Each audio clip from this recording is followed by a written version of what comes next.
right, here we go. Welcome everybody to the Newport School Board meeting of, oh my goodness, September 8th. Welcome back to school. I'm going to call the meeting to order. Tim. Tim Beard here. Bert. Bert Spalding Senior here. Steve. Steve Morris here. And Jenna Darling here. Could you please all rise for the Pledge of Allegiance? I pledge allegiance to the flag of the United States of America and to the republic for which it stands, one nation, under God, indivisible, with liberty and justice for all. Thank you. Please be seated. Okay, so this is the school board portion of our meeting this evening. Beginning at 6 o'clock, we'll have a joint session between the school board and the select board. So are there any adjustments to the agenda at this time from you? Yes. I'd just like to add just a few update things that I'd like to put onto the board, which is a snack shack update. Okay. Why don't we do that as H? Okay. An ESSER funding update. Okay, we'll do that as I. ESSER funding. Yeah. Budget revenue.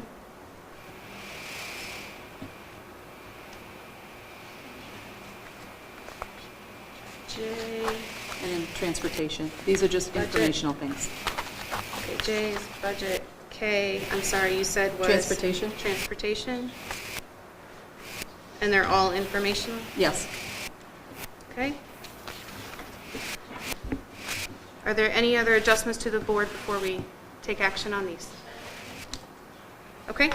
I move that we add those 4 items to our agenda, H through K. Is there a second? Second. Okay, I need a roll call vote. Tim? Beard, aye. Bert? Bert Spalding Senior. Steve? Steve Morris, aye. And Jenna Darling, aye. So we will add those. All right, that brings us to public comment. We have 2 this evening. Mr. Lunn, you're up first. Number 7, hello. John Lennon, Newport. I wanted to let everybody know that I have joined the lawsuit for that the school funding fairness project has put in place to get the Supreme Court, taken to the Supreme Court to create a fair amount of money that gets apportioned to each school. One of the problems that's been through the Claremont suits so far has been that while they've said, yes, we've got constitutional requirement, we have to find an adequate amount that gets funded, but they're not actually doing it, and they haven't found the amount to fund. They keep putting it off. This lawsuit, in the hopes is that the Supreme Court will set an amount and say, this is the average, this is what you have to fund. Now, how you fund it and the ways you go about it may be variable, but you have to actually come up with this money somehow from a state level in order to fund education in this state. Rather than $4,600, it's got to be closer to $20,000. So I just wanted everybody to know that that's going, and I've joined the suit as a plaintiff in the town of Newport for our tax rate being so high. Thank you.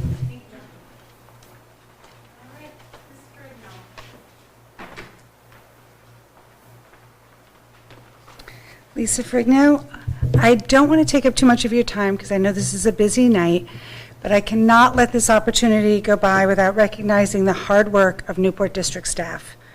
We've seen teachers doubling their duties. One elementary teacher currently has 26 students in her class. Middle school teachers are teaching across 2 grade levels.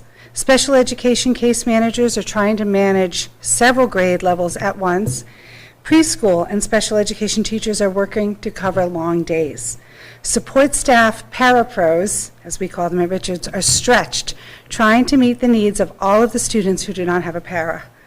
And I have watched Richards building administration covering classes, recess duty, and trying to meet everyone's needs.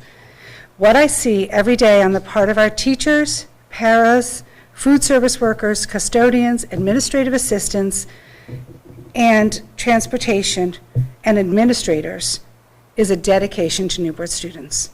I see people stretching themselves thin to be able to give our kids what they need.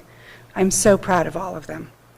But after 3 years of a global pandemic and administrative changes in all 4 buildings, the staff are exhausted. We must find a way to be fully staffed at all levels. We must find a way to give our students everything they deserve. Thank you.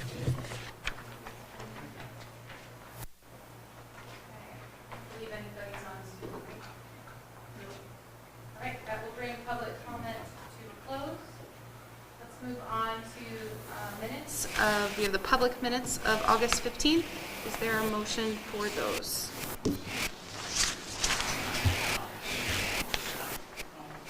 And that was, I believe, the meeting where we had a quorum at the select board.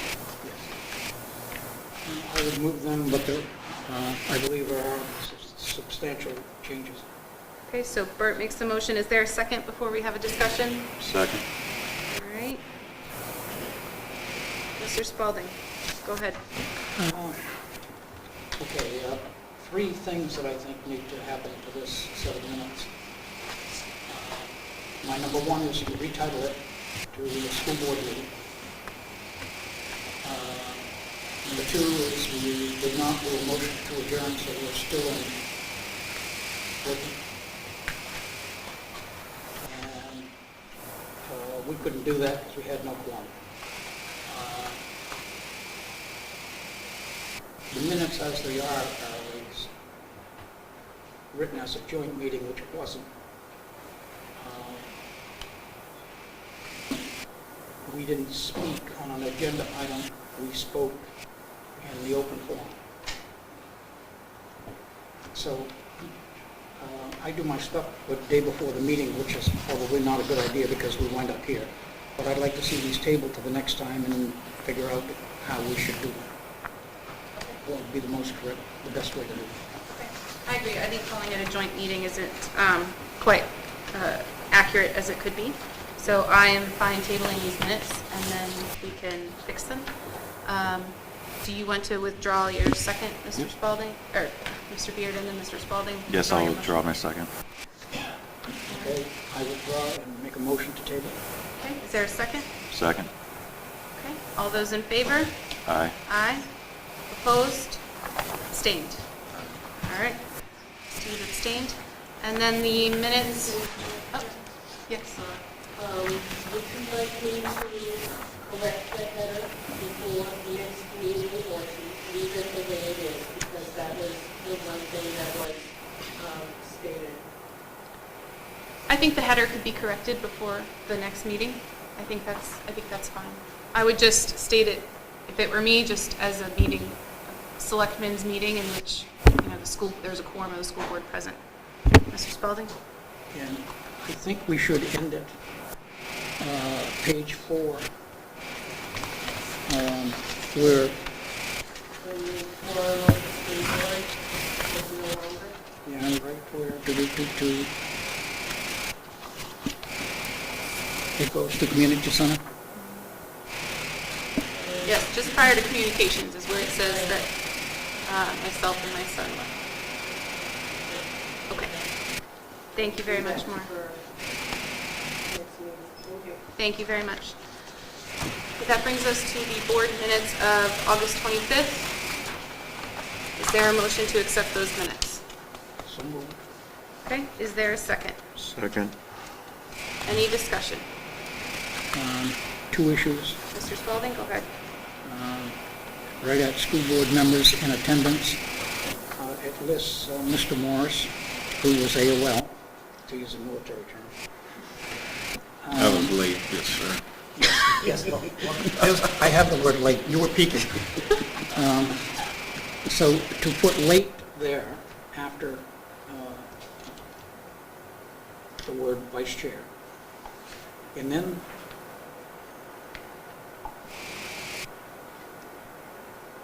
at the bottom, under joint meeting of school board and board of selectmen,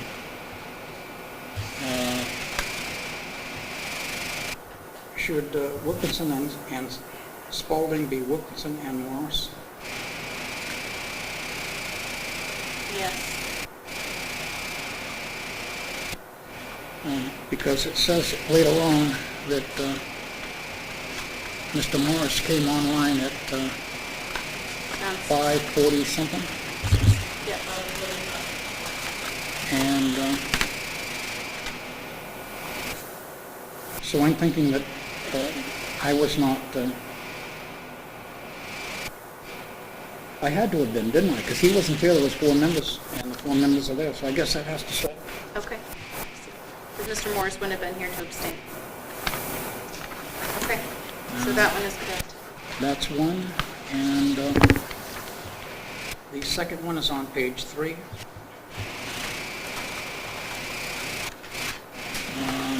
Middle of the page, 11th line up, starts with interim superintendent Magoon wanted a motion to accept, and it's got the word ending. I think it should be pending.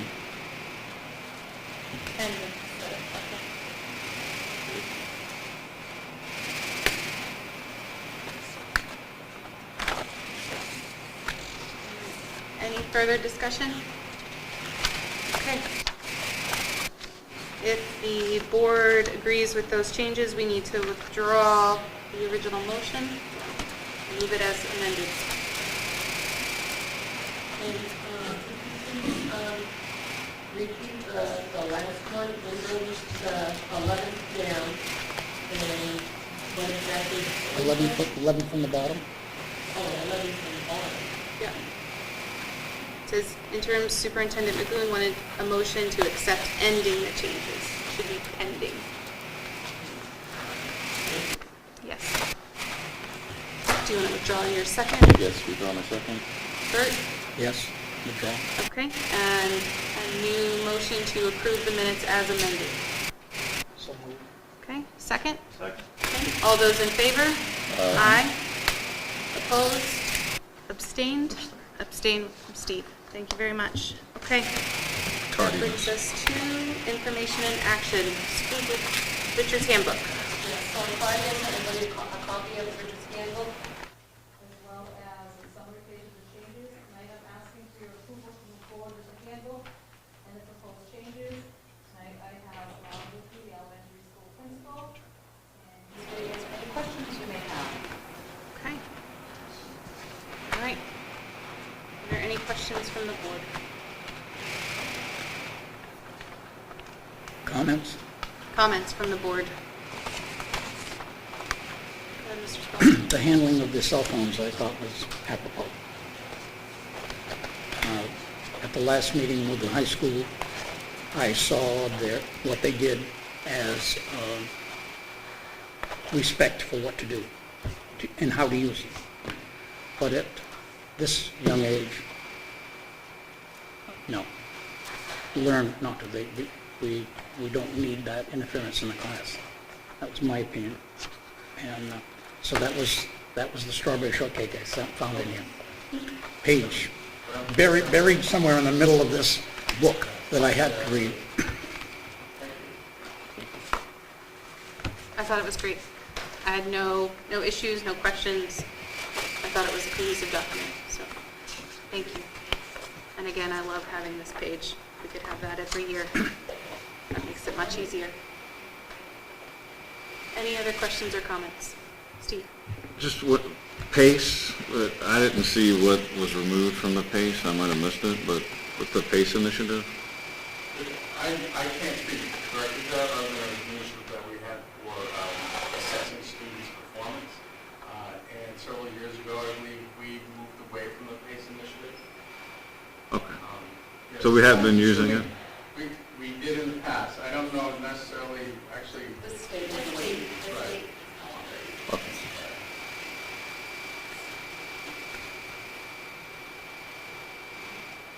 Any other comments or questions? If not, we will, there's a motion to approve the handbook.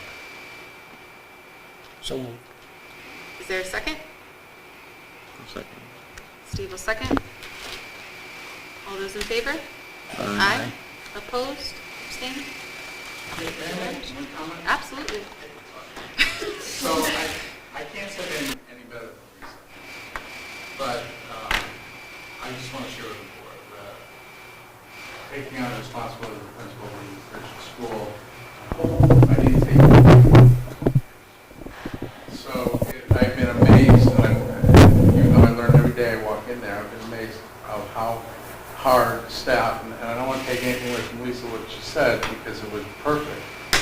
staff works really hard. And we have a goal, we have a mission, and we have a direction. So I think we're pulling together, rallying around one another, working as a team, and it really is nice. We're not in a flow yet, because anytime you start a new year with a new administration, new staff, new rules, etc., our goal is to get to that flow. But in my 1 year experience, that's not a lot, I see us moving in a really wonderful direction. So I want to thank the staff publicly. New assistant principal John Stanley has been a great addition. But everyone that's on board and on this team, I think we're all working together. And there's going to be some tough times, but I think we have the professionals to move forward in a really positive way. So I just wanted to share that. Can I comment to the comment? I wouldn't expect anything else. Wait a minute. I'm the guy who can get unexpected stuff wrong. I'm hoping that the morale and all changes to the point where everybody sees it and everybody wants to be part of it, and it becomes what we're going to do. I'm a PMA guy, positive mental attitude, and if you can think it, you can do it. And so if we can think it, we can do it. And if we do it, the kids will do it. And if that happens, we're fine. So thank you for your comment. Mr. Clark, I just have a question.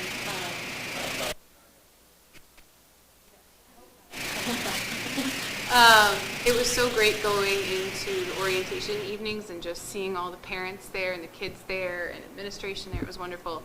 Are we on track to be able to do things like Title I nights and things like that this year? Absolutely. Okay, good. That's all I want to know. We're looking at scheduling concerts. We're just going to schedule assemblies. We've already had our first school-wide assembly, and we'll continue. And you're right.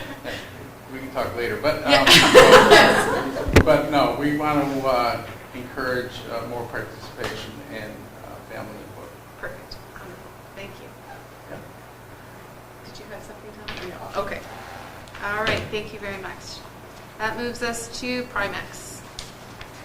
So I'm happy to report that Diane is back on vacation. So I'm going to ask her to speak on Primex. I know that there was a request, and so we have provided you with the information.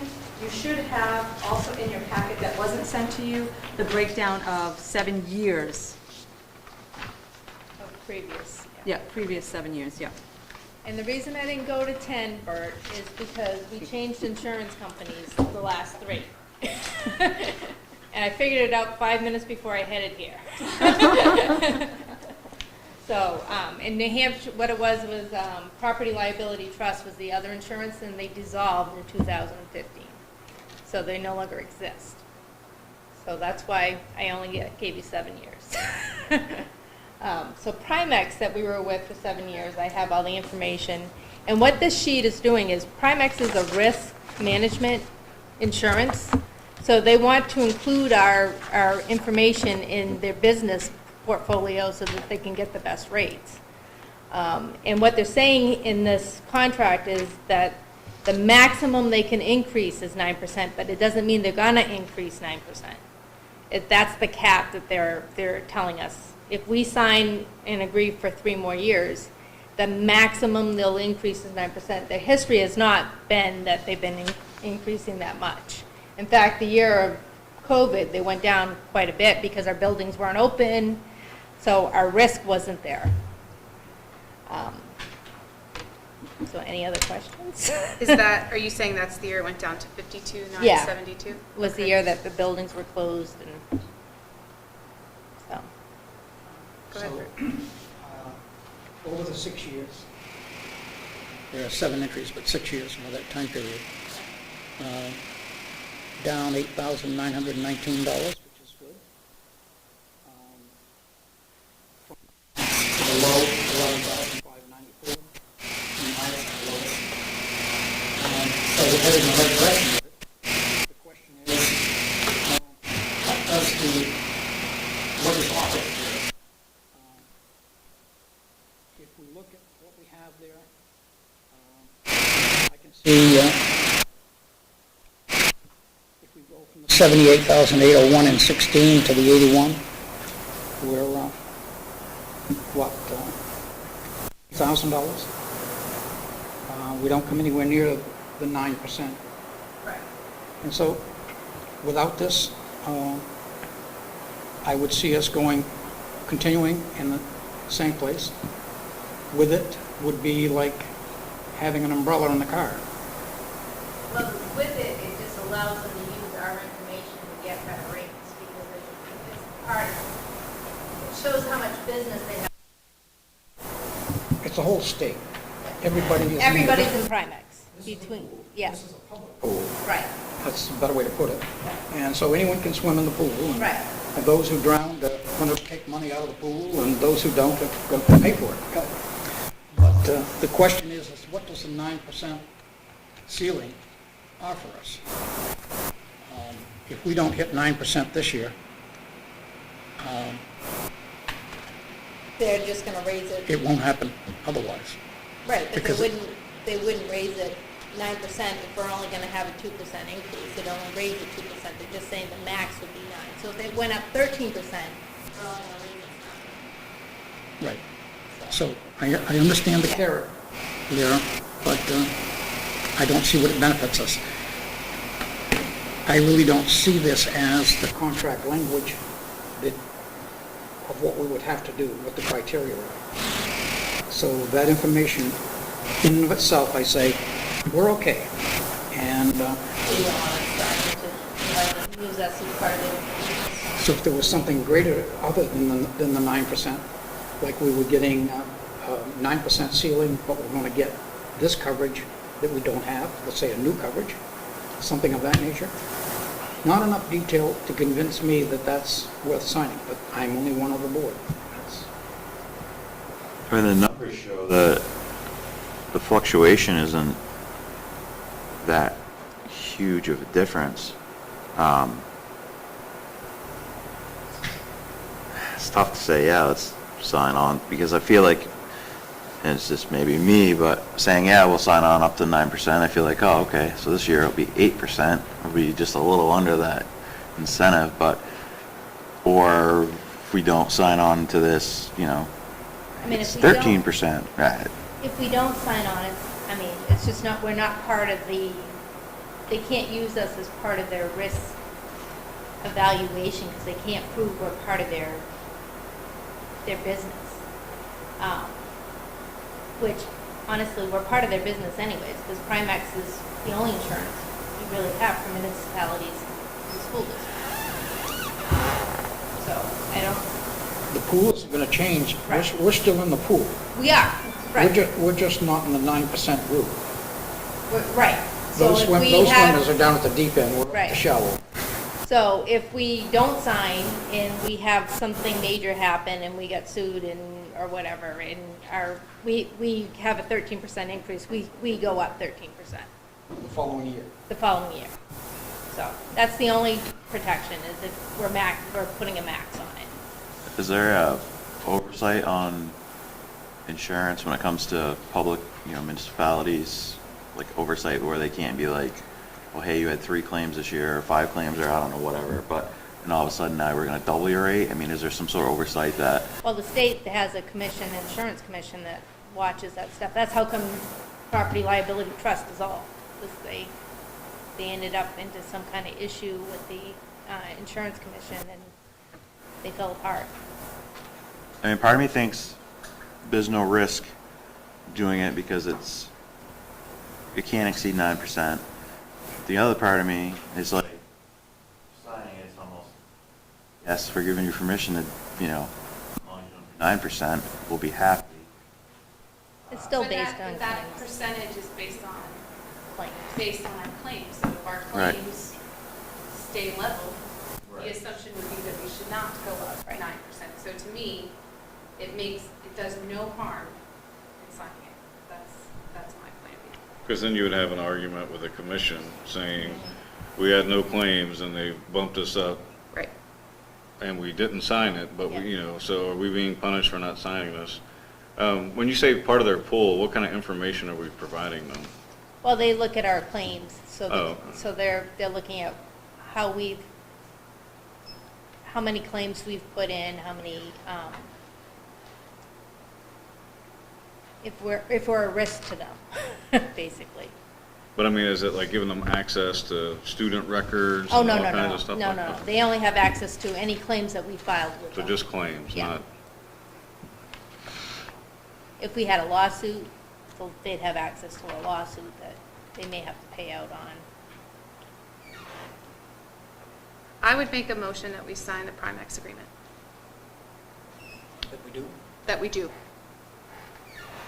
a second. Is there any other discussion on it before we vote?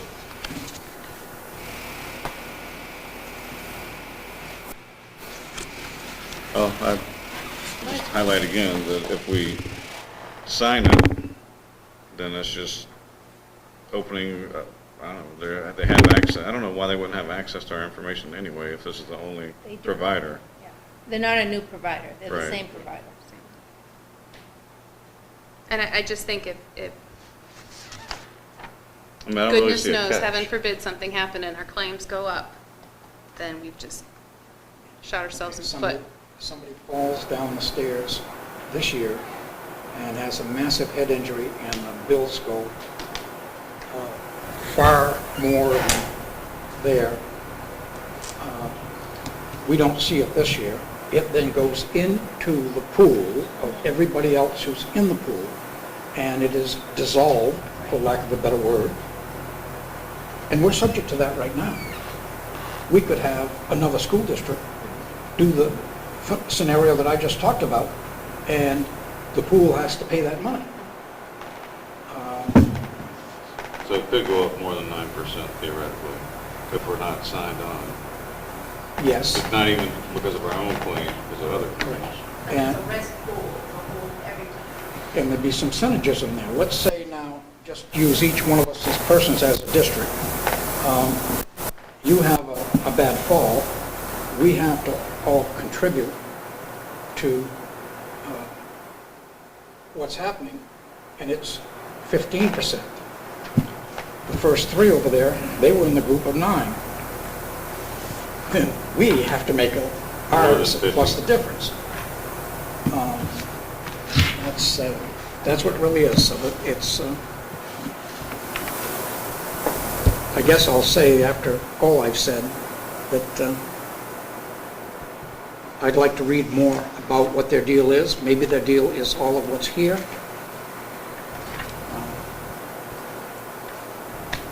But I wouldn't be the vote that sunk the boat here. So it's, you made a motion, I did make a motion and I'll- Steve seconded and it. Steve seconded it. So Yep, so I'm going to go ahead and call for the vote, unless there's any more discussion.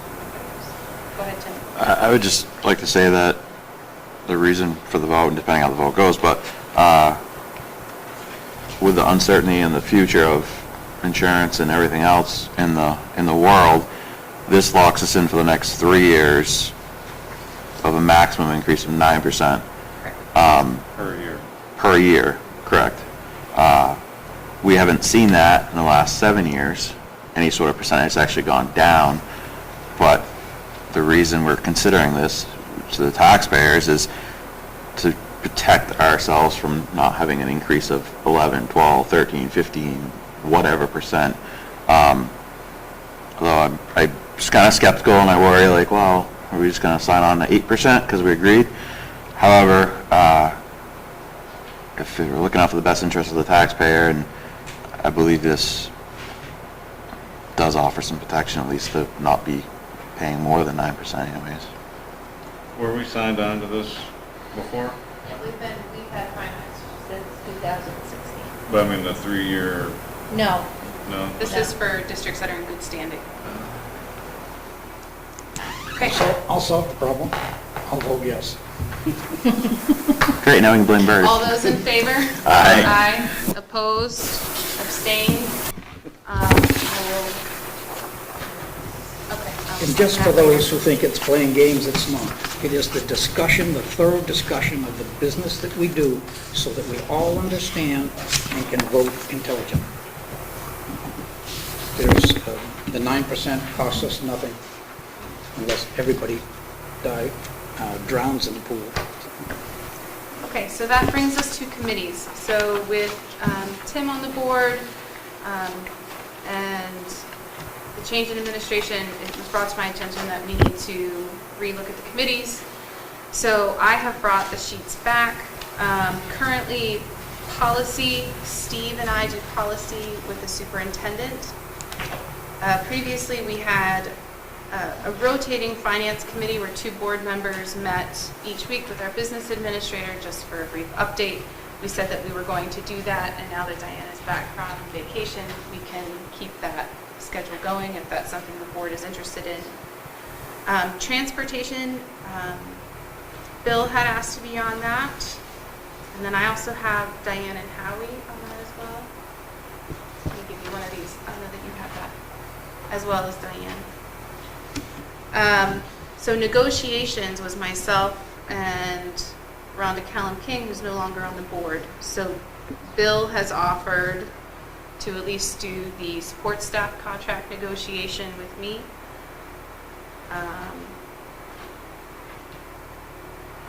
We have the budget advisory committee. Mr. Spalding, I believe you agreed to do that. That's what I have written down, at least. I'm already on it. I'm not sure in what capacity you want to serve on that.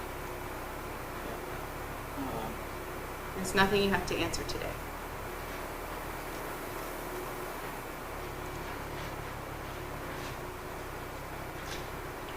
Well, I'm already on it. Let's see how it works, because it puts me in a position where I have to speak to the budget. And I'll be frank, if I think the budget has something in it that's too much, I'm not going to swallow that and not say it. So that would make it tough on this side. But if we work the budget all out and it's passable and it's reasonable, I have supported school budgets in the past and I would support that. But if there's a part in there that didn't sit well, I would try and convince somebody to go the other way before we got to the BAC. So you can put me there and we'll try it. We should have an alternate in case for some reason Mr. Spalding can't just logistically make the meeting. Is there somebody who's willing to do that? When are they normally held? Is there a set schedule? No, the schedule after the school gets done, then it will start, and sometimes it's hurried because of the window is closed, and sometimes it's lax. But it's not overwhelming. I don't believe we've ever met twice in a week, but we might meet once per week. Like during January to March or April when the votes are, or all year round? No, just before. Just before the vote. It's usually like December, January. After the school finishes its budget, then we get it for that short window of time. Right, but we only meet with the budget advisory committee like once or twice, right? Just to present our budget itself. I've never worked for the budget advisory committee. I always worked for the budget committee, an actual. Well, the only difference is the budget committee is statutory. Right, it's their budget. Yes, and here it isn't. Here, You make recommendations. the committee gives an opinion. But I think board members have come if there's been questions from the budget advisory committee in the past. Yeah. Is that reasonable? So, I'll be an alternate, unless you want it, Mr. Beard. Also.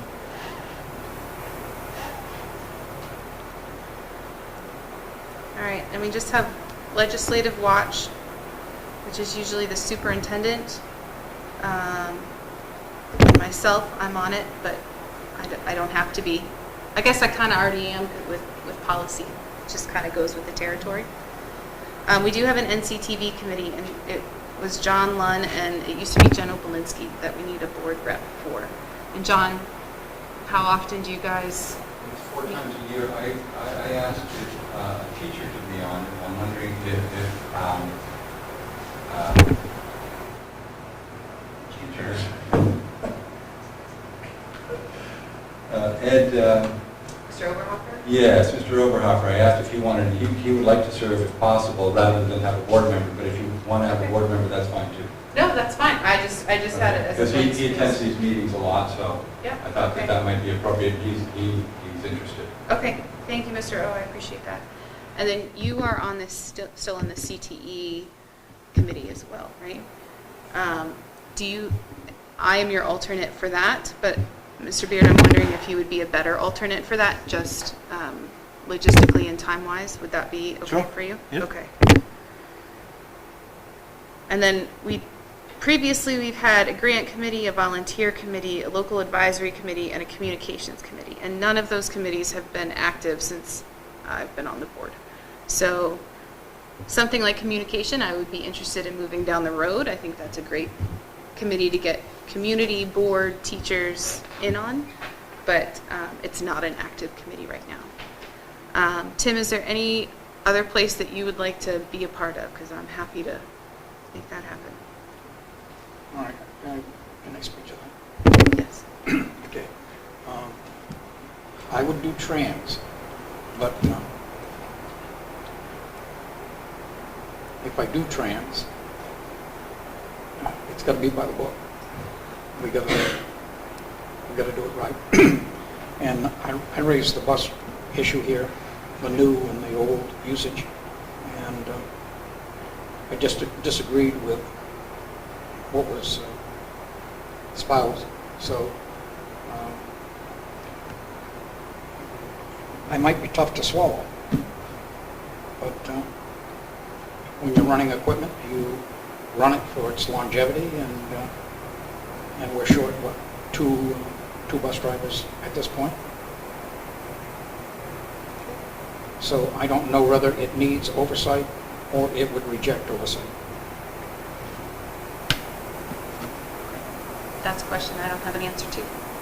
So, but I'm happy to add you to that committee. That's fine. I will do that. It'll be you and Mr. Wilkinson. So, I know you had started off by asking Tim, so Yeah, I did. after Mr. Beard answers your question, then I have a Yep. question. All right, go ahead, Tim. Yeah, I mean, wherever you, I'm wondering if you would want to start finance for the first couple of times with Diane. Would that be okay with you? Sure. Okay. So for the grant, I'm pretty sure that a couple of years ago, there was I forget the language, but it was passed that grants didn't have to go in front of the board. Does that sound familiar? That there was a vote on it at the town when we were voting for school board members in 2020, I want to say. The grants didn't have to go before the board. I remember a vote on getting a grant writer, which we no longer have. I think what you're talking about was didn't have to go before the town, the voters. Before the town? Yeah. Okay. So that's always stuck in my craw, if you will. Okay. Because grants come with strings attached to them. Sure. So that we're talking about transparency and openness before we just take free money, right? Because it's not free. Nothing's free, right? It's taxpayer money. Either it's ours, the state's, or some taxpayer in another state, depending on where the grant's coming from. But I firmly believe that the town should know. Now I know that we'd probably have to put a new something up to vote to change that, but I would also think that we would need to have some type of, if someone says, hey, what strings are tied to this, we should be able to answer truthfully and honestly, like, if we accept this grant, then this and this and this. Because I don't think that happens all the time. Okay. Donna, do you want to speak to that? I have to look up because I can't remember the top of my head. We do have a policy that talks about donations, and any donation over a certain amount of money has to come before the board. Right, but I'm talking about specific grants. So Are you if talking we about title have, grants, or are you talking about outside of title? I'm not talking about those, like, we raised money and brought it to the board for the board to accept that type of thing. I'm talking about, ESSER funds? like ESSER funds, for instance, like what strings are attached to that? Like, there's $2 million, but then you have to do X, Y, and Z to make sure that you can get this money. Yep. Like, I think that, I mean, I want to know, what are we signing up for as a board member, and the people who voted for me, because I talked about that when I was running, was we need to know exactly where this money's coming from and what strings are attached, because nothing is free. They're not going to give you $350,000 just because you need it. They're going to say, here's $350,000 because you need it, but now your responsibility, kind of like what I was asking about Primex, you know, what kind of information are they wanting? Is it just insurance-related information, or is it, because you don't always know what they're asking for, what the strings are attached. And when I say strings, that has a negative connotation, but there are requirements that must be met. And I think that we should be able to answer, if we're accepting grants on behalf of the town for the school, we should know exactly what that entails and what we're giving up for that. Because you're going to not necessarily give up, but what the trade-off is to receive that money. And it might be nothing, but it might also be something. So if that's a committee that we would like to reactivate, and if you would like to lead that, that could be something where the administration could communicate with that committee, and then that could report out to the public at a regular board meeting. Or we could just report out to the board. Either one. Yeah. Okay. Like when we just, received our title grants for the upcoming year, we can report out what they are and how we received them and all that stuff. We can report that out. Okay, we could try that. We try that? We'll try All right. that? Okay. And then if not, we'll If not, I'm fully reactivate. We'll do that the next open meeting. to starting that Spearheading that? committee. All right. Okay. So that sounds good. I will check in with Mr. Wilkinson and make sure that he's okay staying on with negotiation and transportation. So with that, I want to just pause on our agenda because I want to be respectful of the selectmen's time. I would also I want to make sure we get the NCTV sign talked about. So I'm going to make a motion that we move the NCTV sign informational to D, if possible, because I believe John has another engagement to go to. And then, I don't know if we're going to get through all through K in the next 15 minutes. So I'm happy to talk about the NCTV sign and then move on with the agenda until we get to 6 o'clock, and then I'd really like to move on to the joint meeting, and then if we have more stuff to talk about, we can do so after. So would there be a second to moving the NCTV sign informational to the next topic? Second. Okay, I need a roll call vote for that. So Tim, Beard, aye. Bert, Fritz Spalding, Senior. Steve, Steve Morris, aye. and Jenna Darling, aye.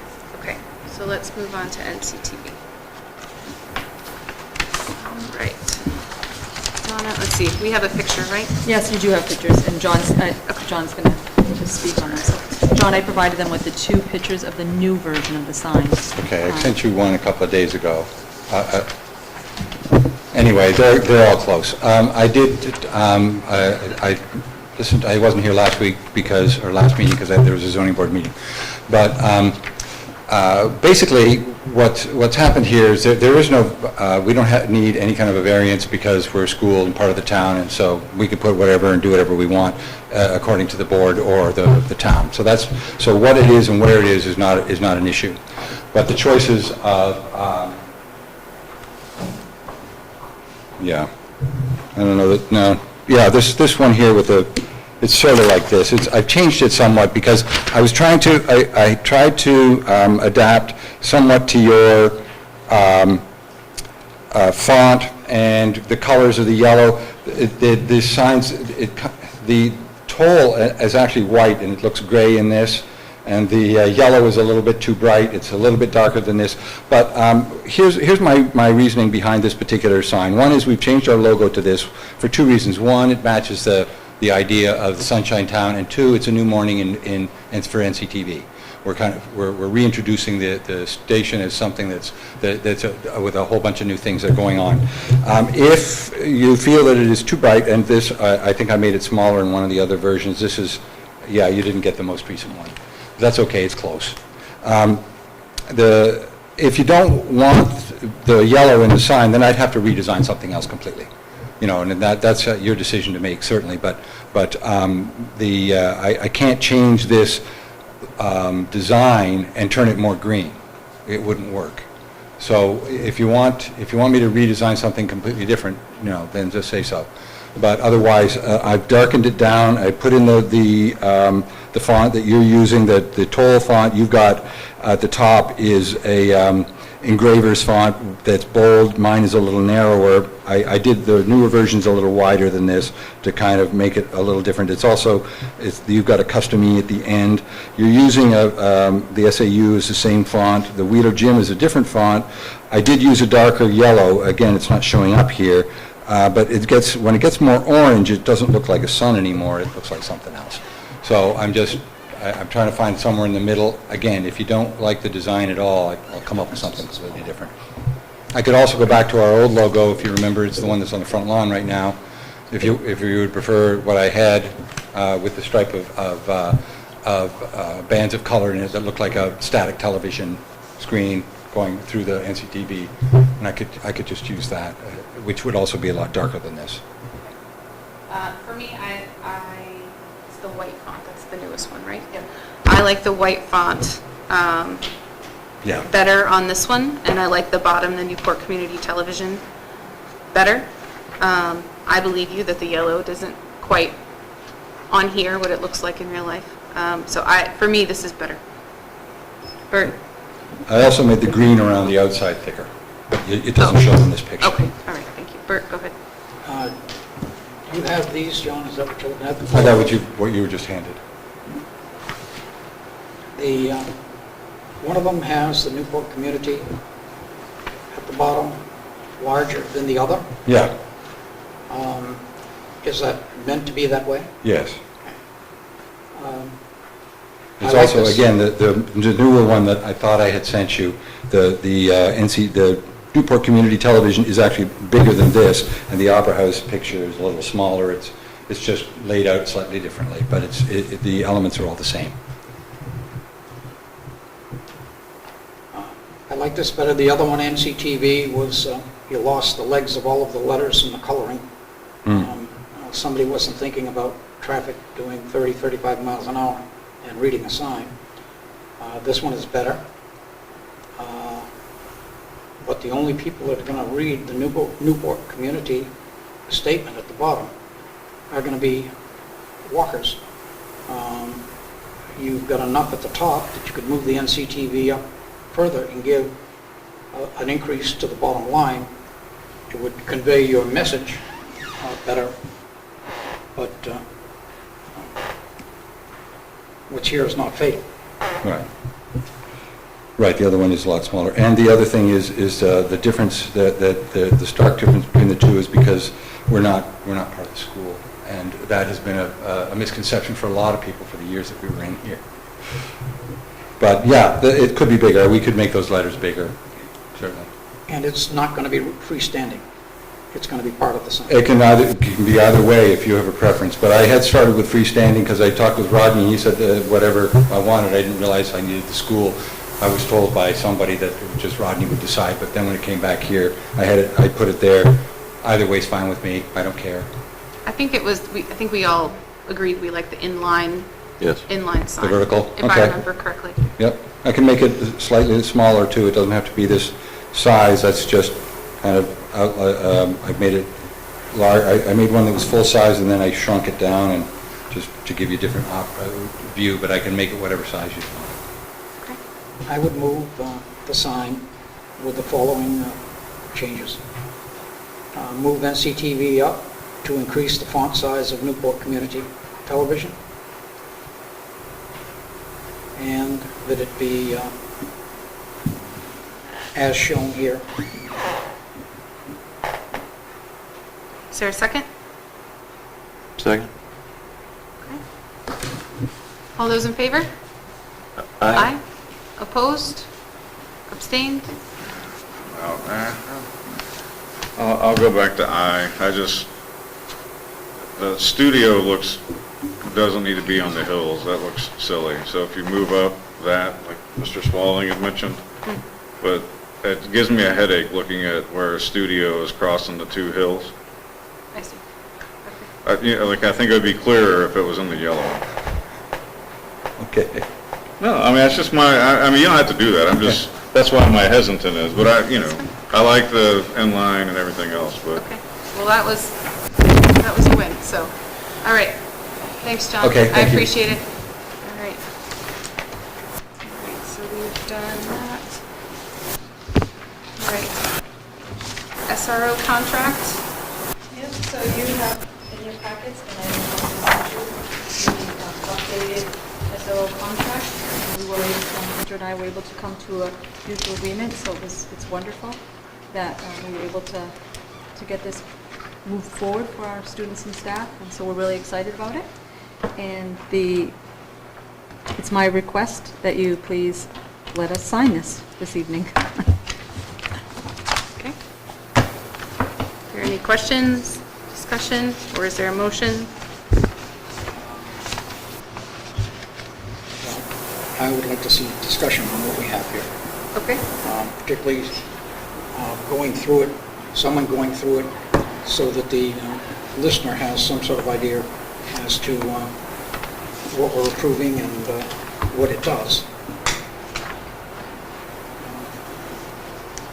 Leave that to the super or to the chief. We don't have a chief, so. Donna, is that something you just talk about what we're looking for? We're looking for an SRO officer. Yes. Yep. So we're looking for the SRO that will be able to come in and spend the school days with our students and staff in all of our buildings, well, the middle school, high school, CET Center, and at Richards, helping ensure the safety of our students, as well as working with administration. We are also asking, after meeting with the SRO, that he will go to Richards Elementary School and work with the 5th grade class on something similar to like a DARE program, but something similar to that. So he's going to be working with our students, our 5th grade students, on those types of programs. So we're really looking forward to that. He's been here since the beginning of school, building relationships with our staff and with our students, and it's been great to see him in the hall, talking to the kids, and it's been a great experience. So we're really looking forward to continuing this year with him. Bert, sorry. Can we integrate this with the selectmen, or do we need to? I think we could. We could table it here, and we could just make an adjustment in the joint meeting, if you'd like to discuss it further, since it's about 6 minutes of 6. So do we need any sort of a motion to get us into a joint meeting? Or we have a joint meeting after this. So we table this to the joint meeting. Correct. Okay. Well, then before we get there, there's a couple of grammar changes.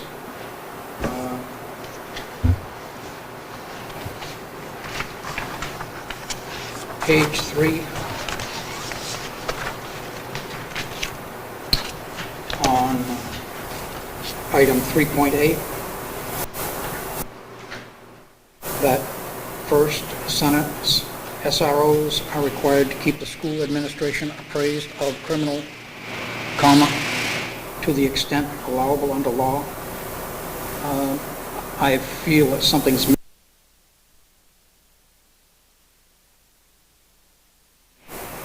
or the comma can go to the extent allowable under law, and then go to and non-criminal situations.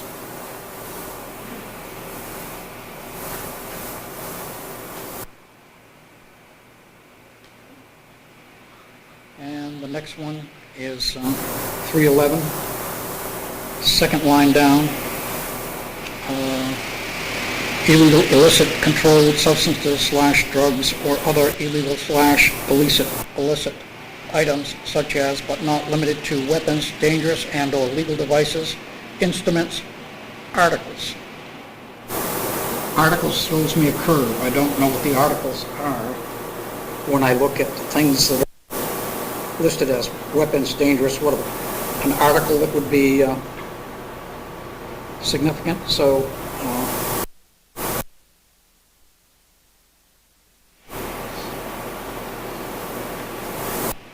and it might be as easy to solve by putting a comma after instruments. But I still don't know what the articles are. Rocks, maybe? Is that what somebody is implying? Have to look at the definition of article. Article versus instrument. Be in print. Any others, Mr. Spalding? And the next one is, the fourth line down, starts with fruits or instrumentalities.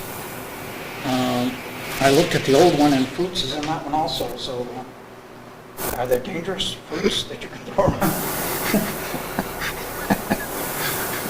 So I need some sort of explanation on those two words, articles and fruits. Okay. All right, very good. All right, so we're just about at 6 o'clock, so I'm going to ask that we just recess until 6 o'clock so that we can get switched over to our joint meeting. Okay, so I'll make that motion for a recess. Is there a second? Second. All those in favor? Aye. Aye. Opposed, abstained? Thank you. So we will reconvene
You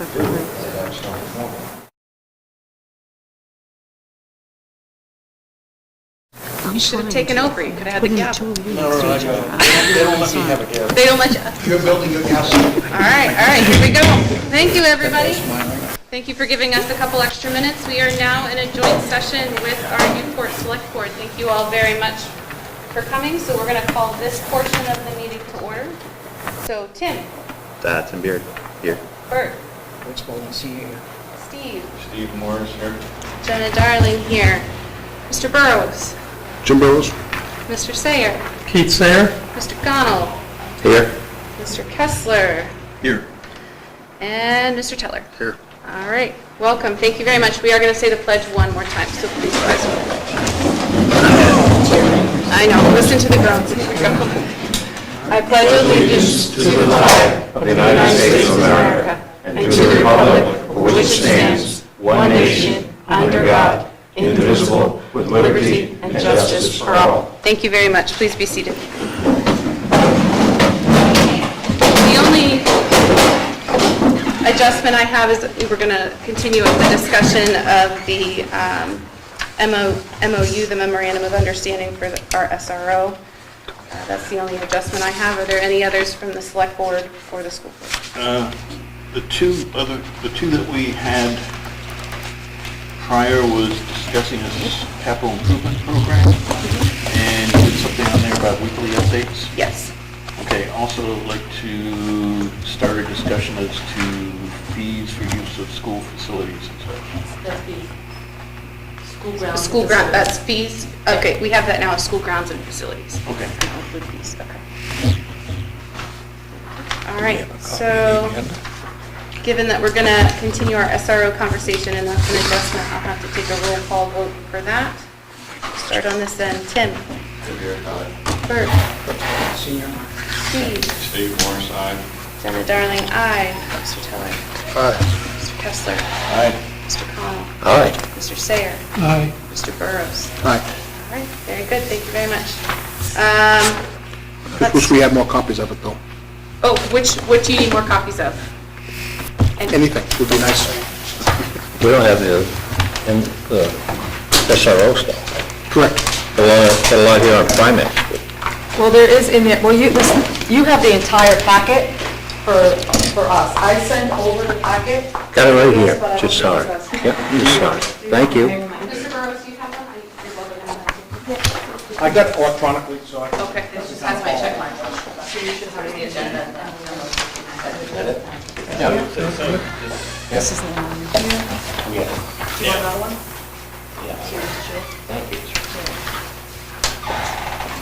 All right, I'm just going to ask, is there any public comment here for this joint session? Okay, seeing none, we're going to move on to that. And there's no approval of minutes. So let's begin with our SRO conversation.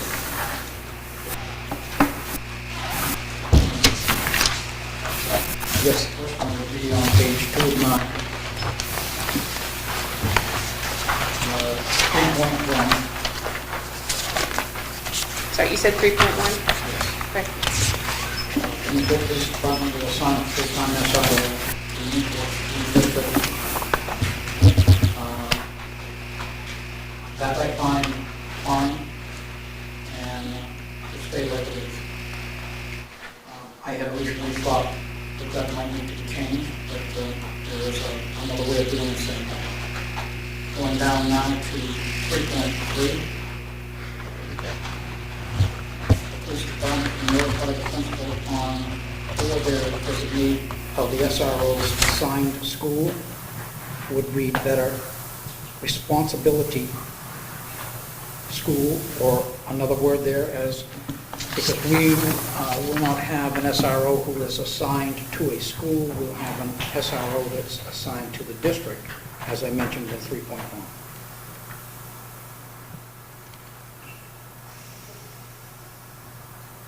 Would it read better as daily assignment then?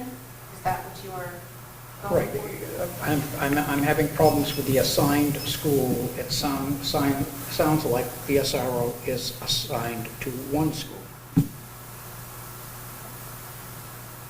this is pertaining to absence. And so what this is saying is that they will notify the designated school. Now, maybe they should notify the superintendent or somebody that, it makes sense, somebody's got to be notified. I think changing the word designated would do it. Okay. Donna? So if I think that, the way I'm thinking about this now is that he has an office space that is assigned to him here at the high school. And so I think that if we have one point of contact, so if he's going to be out and he was to call that one point of contact, which would be the principal here, then she could say, okay, well, I know where he was going to be, and she can do that. So I think if we have him calling all over the place, I think then it may be confusing. I think the one point of contact is a good idea.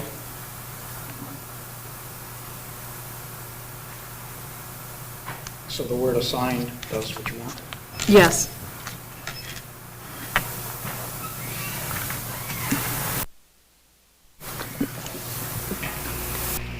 Because I just believe that, as it was stated earlier, I think that's just talking about if he's absent. So his assigned location would be here, because that's where his area is, but he goes to other schools, as it states above. Then, can you interpret that as well? Okay. Going on from there to page 3, 3.8. SROs are required to keep the school administration appraised of criminal, to the extent allowed under law. My feeling was that there needed something else after the word criminal acts. I think it's situations, right? Because the rest of the sentence is and non-criminal situations, so it would seem that it's criminal and non-criminal situations.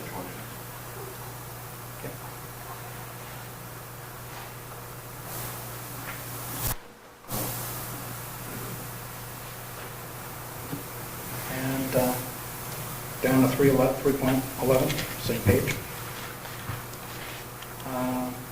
Second line down after instruments, the word articles.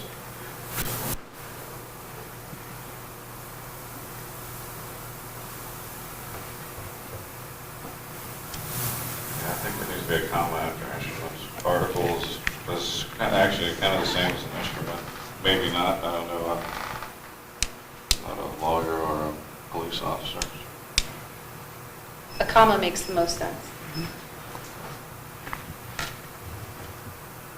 Are we talking about fruits next? A comma would do it, but then I still don't know what the articles, the connotation and denotation of the word articles can be significant. Mr. Cohn? What, I think you've hit on something there, Bert, but if you move the comma, or do you even need instruments? The articles refer to what's after that. Items of instruments of destruction or harm. So it would seem to me,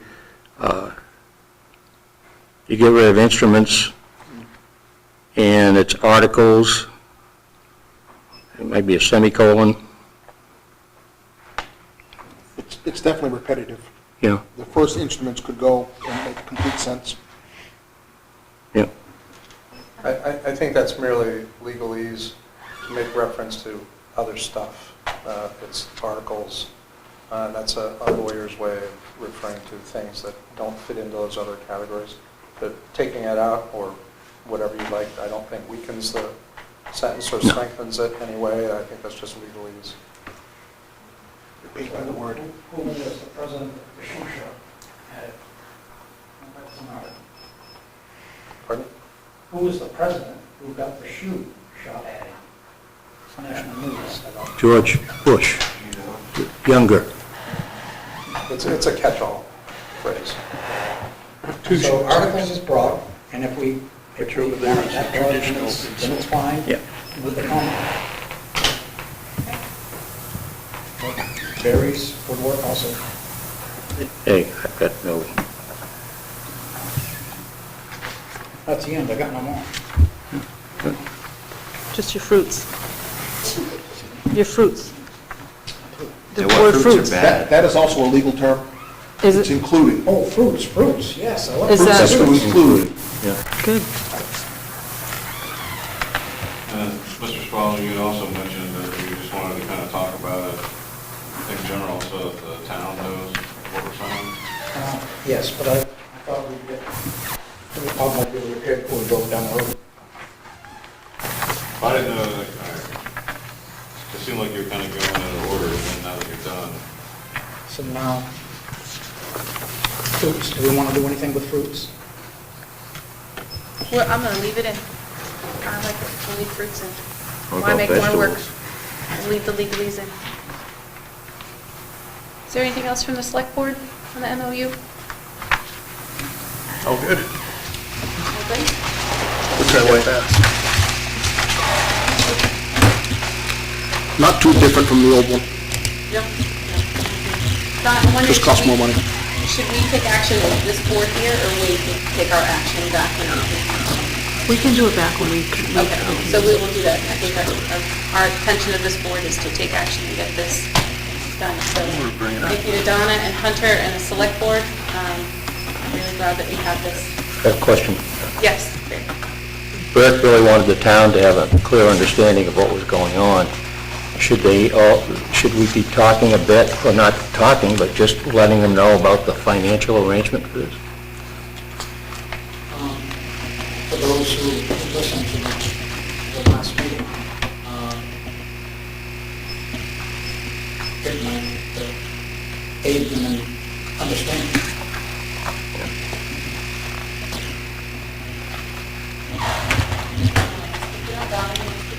Yes, I can speak to you. And so in the MOU is actually on our website. I post all of our packet information on our website. So this is on our website for anyone that wants to take a look at it. They can see that. There is a piece in here that talks about the payment arrangement, and we are paying the fee that it costs for the officer and partial of his benefits for when he's here with us. And the fee is only to be paid if it's a school, if he's acting as an SRO. And it's just for the school year. But we are required for things such as partial of medical, partial of dental, those types of things that go along with it, which we should be, because he is here for us. And his regular salary, which is what we should be paying for, and that we pay monthly.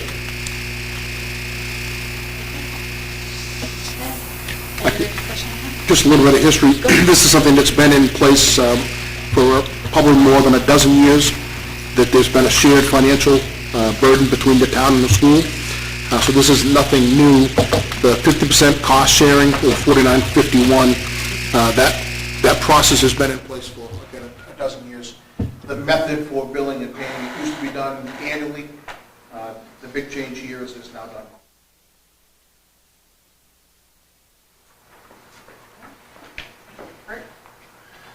Just for public certification, we need an SRO officer to build a rapport with the students, get to know them, watch them develop over the years, knows them.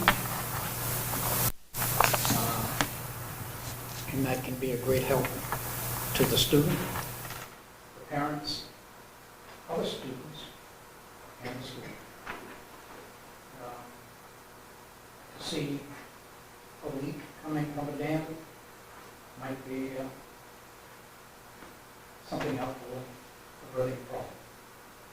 So what this does is puts an officer here, can answer the children's questions if they have questions, and can keep them on the straight and narrow. Not too long ago, on the news, one child pulled a gun, and the SRO was there and caught it before the gun was used. So this is money well spent to make absolutely sure that we don't wind up on CBS or ABC.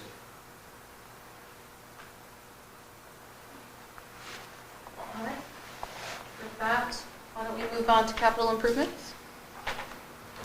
So this is a conversation actually Barry and I have had in passing a couple of times about capital improvement plan and having a board representative be a part of the select board's capital improvement plan so that we can know what's upcoming for the school and know what's upcoming for the town. And it's just a discussion item I wanted to put out there to the select board for thoughts on that. Sure, if I can speak to it.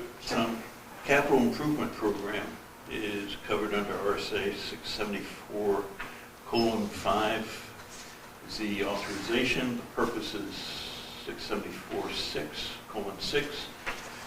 Preparation is 674:7, and there's a section on the consideration by, of the results of capital improvement program 674:8, and they're online on the state site. And I just pulled this off a few minutes before the meeting.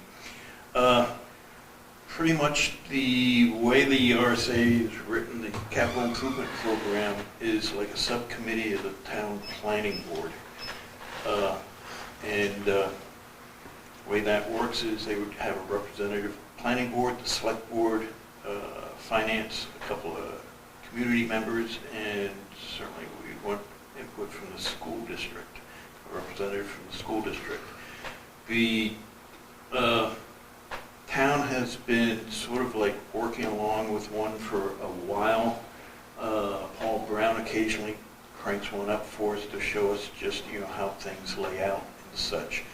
And it's allowed us to try and flatten out the tax impact of capital projects and such. Generally, a capital improvement program, you're working with projects or expenses that have a certain minimum expense, probably $25,000 or $50,000, probably at least $50,000 now. Just about anything costs $25,000 now, and has an expected life of, say, 3 years or longer.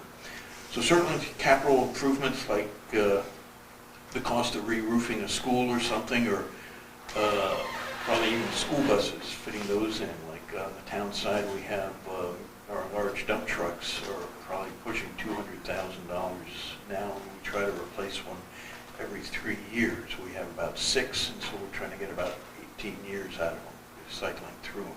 That would go into the capital improvement plan.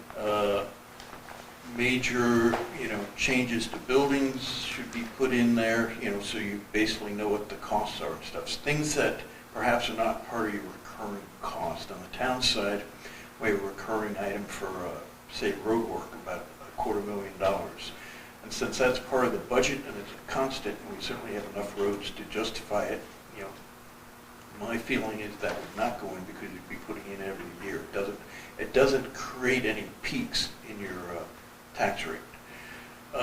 Some of the other benefits of a capital improvement program is it gives you planning, long-term planning. Generally, they want to see you plan out about 6 years or so.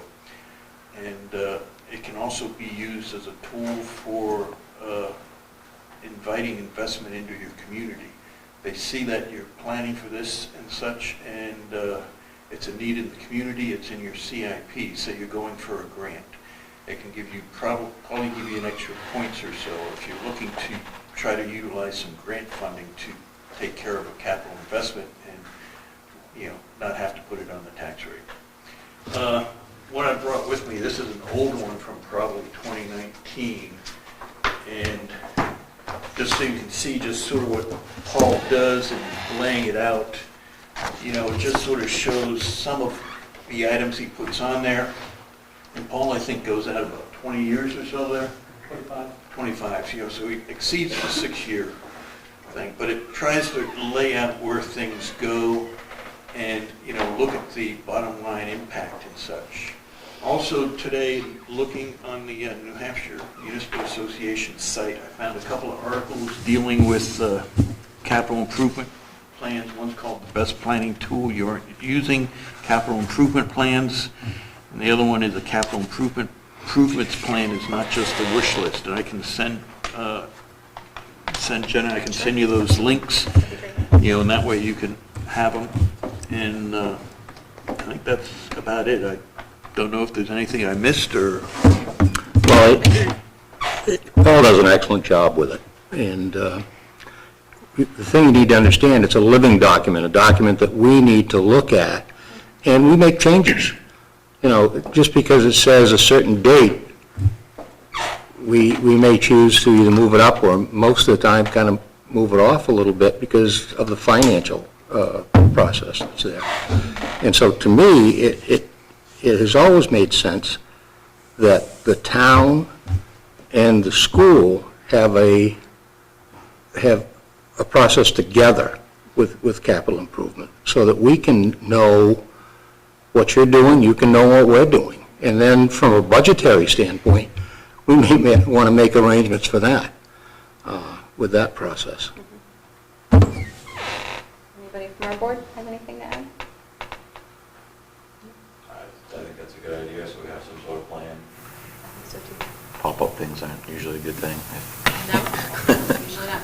Do you guys, I don't know if you said this, Jeff, do you guys meet regularly or just Paul call up a meeting when it becomes necessary? Well, he's done it, I think, once or twice and such, and we really haven't gotten the CIP going again since, I think it met a few years ago, but only looked at 1 or 2 years. And for the next year, I think, Jim, you volunteered to be our representative to it, and Keith is the alternate. So, you know, I think perhaps if Jim can get together perhaps with a representative from your board, and the two of them, you know, can look and see exactly what role the planning board plays in it, and then we can move forward from there. There's another alternative in the RSA that says one can be set up by, I guess, vote at town meeting, sort of like, you know, not going through the planning board. So we maintain the capital improvements plan for the town, for the planning board and the select board. And we update it regularly. We update it as to increased costs every year so that the numbers remain current. And the board reviews it once a year, ideally. Sometimes that slides a little bit. But to underscore what the board, I think, has already mentioned, is that for it to really be effective, since the town's budget is a minority of the fiscal burden on the taxpayers, it's a smaller budget than the school's budget. In order for us to effectively ameliorate or level or soften the impact of capital expenditures, it really is important for the school district to be involved in that. Because to do 1/3 of that, really it doesn't get much of the job done. In order for it to be truly effective and beneficial to the taxpayers, we really should have both the town and the school engaged in that process. So what we envision is the school board, I suppose, would charge someone from your board and your finance staff to start to gather data to develop a similar sort of plan, and then we would merge the two. And to Mr. Kessler's point, then we can start to find, for instance, if you have a bond that matures in year whatever, and the town has a need for a bond, then we can time these bonds and payments and the retirement of bonds to complement one another rather than compound one another. And it softens the blow to the taxpayers and evens things out. So there's a number of ways to go about it, but it's a fairly intensive effort initially to get it going because it would have to rely on you all and your finance folks to sit down and really kind of beat the rug and to determine what is in our future, what do we know about, what roofs need to be replaced, how often do we replace buses, how often does the furnace get replaced, how often, and so on and so forth.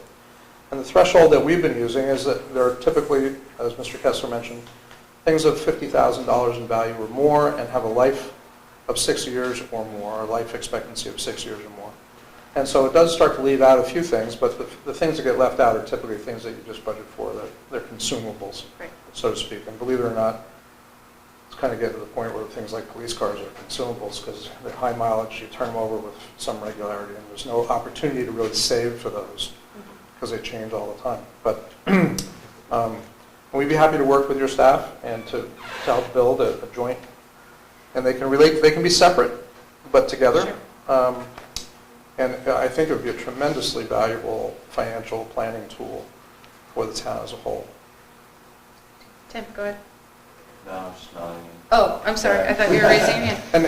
And don't be deterred by the fact that once you come up with your list, so to speak, you're never going to be able to fund it. I shouldn't say never, but don't be deterred by that, because that's part of the value of it, is that you know, it's kind of like that old saying, knowledge is power.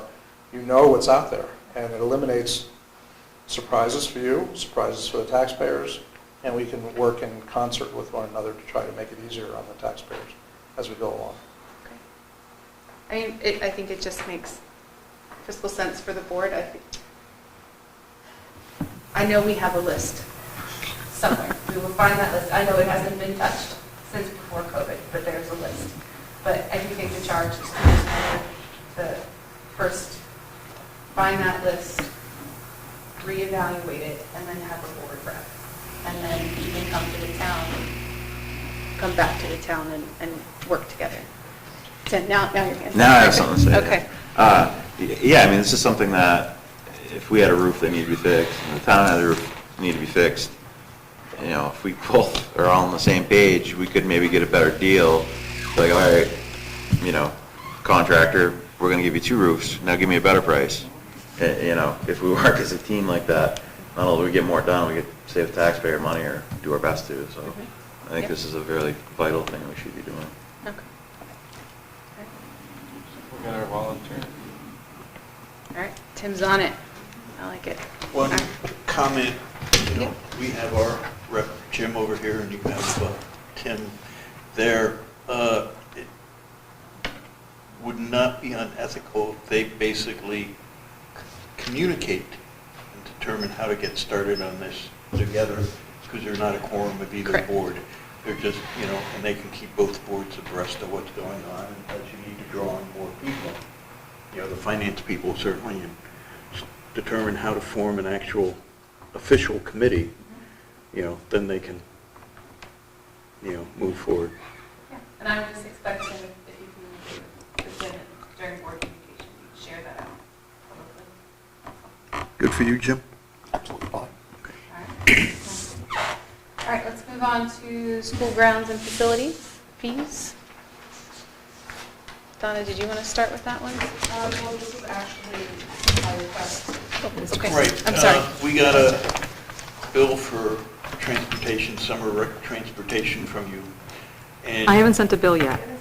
okay, No. we got a spreadsheet yes. detailing what it is. This And has been, going back, I don't know how many years, but I recall in the one time the rec department would come before the school board in the spring, make a request for use of a bus, and they would work out the arrangement, you know, for the bus driver and for cost of gas. I don't know how that worked. I don't know if that had been dropped in recent years or not.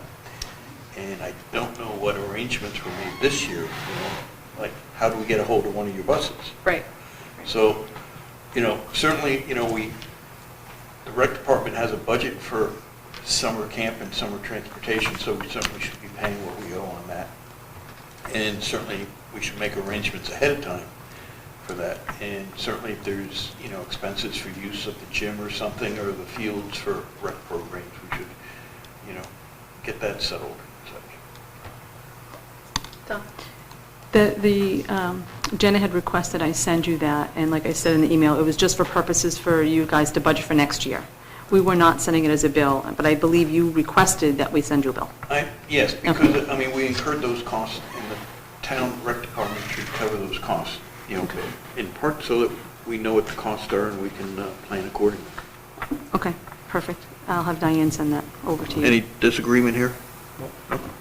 And I would say, I don't think I've had a rep from the rec department come before the board to ask for use of transportation or bus if they'd like to. I suppose that they could. I don't see any objection to that, but I don't see why they just couldn't go to the superintendent as well.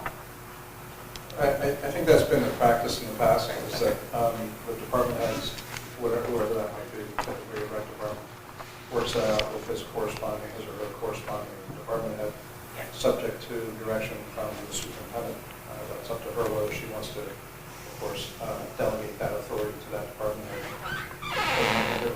I think that's the way it's done in the past. And my understanding with your former superintendent was that whenever there was an expense generated by our activity for the school, that we would be expecting to pay that bill. Okay. So now I can do that up to you. I don't know that the rec department should have to come to the full board to ask Yeah. permission for a bus. I agree. Work that out. What Hunter just said, I think holds true for other activities, like the voting. Anything that you incur for that, we should be paying for. Right. With that process. I think, oh, sorry. Go ahead. I'm not sure quite the process of what the responsibility is for the staff for the voting day. So from my understanding, from past, when we've had voting in the schools, the town brings in the stuff, they set it all up, and they prepare it. To my understanding, the stuff is brought here, and our staff is the one that sets everything up. No. No. That's not accurate. Okay, that's what I was just told by our facilities. I believe your staff may assist and certainly should be overseeing what the election staff is doing. It's your building Yes. and such, and there may be things, that we need to use, like chairs or something that you have, and they Yeah, pull out and they from get under them. the stage. Absolutely. But certainly, and also in the past, I think, it's been a case where professional development day has been planned for voting days. So if staff's in the building, they're working on this side of the building and not, we're not getting in their way over there. Yeah. I think the only exception to that may be, and might be the basis for what Donna's maybe heard, is that in certain venues or facilities, they allow us to come down, we put down rhino paper to protect the floors. We do that.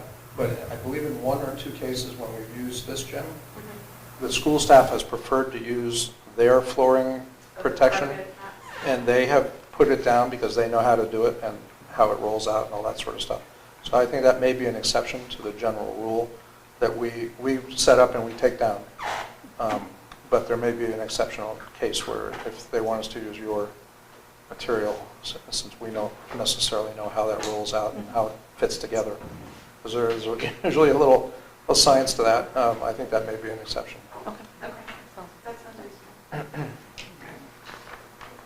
And the last item that we had, this is a discussion that the school board had maybe 4 or 6 weeks ago about weekly school updates. So every Friday, Donna sends us just a weekly update from the school, and it was brought up whether or not the select board would be interested in receiving those, just so that you all know what is going on in our district on a weekly basis. We did have, obviously, anything confidential would be removed, but I think to date, nothing has been confidential, so it would just be whether you all want it, if you just want us to send it to Jeff, how? I sometimes read it when I see it on the your Facebook page. I think you posted there too. Okay. Did we post it on the Facebook page? No, Used to not be, this something used to be posted. I guess the high school. Oh, the high school newsletter? Yeah. Okay, so this is for district-wide of everything going on in the district. I think I'd be very interested in getting, as a former principal of this building, I always like to know what's going on. So, Okay. Sure. I mean, I don't think we'd mind getting it. Okay. Thank you. That sounds good. Are there any other concerns from this board on that? No? We don't have anything similarly put out. That's okay. weekly, so. That's okay. I think the whole purpose was just that we act more as a team. So, and that. Hunter has a comment, I think. But you're right, we don't send out anything weekly or monthly. Well, We send it out Hunter daily. said something on there, yes. And you get it daily. Yeah, Right. but they don't get it. Right? Oh, that's right, yeah. Yeah. Well, in the afternoon, maybe we do it every by noon. If you want to write it, yeah.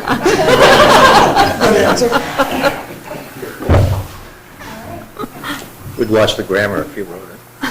Yeah. I phone call. Okay. Well, that is the last item that I have on this agenda, unless there's anything else for this Were we taking action on the SRO agreement as We are. separate boards? Yeah, we're just going to do it as soon as the school board convenes.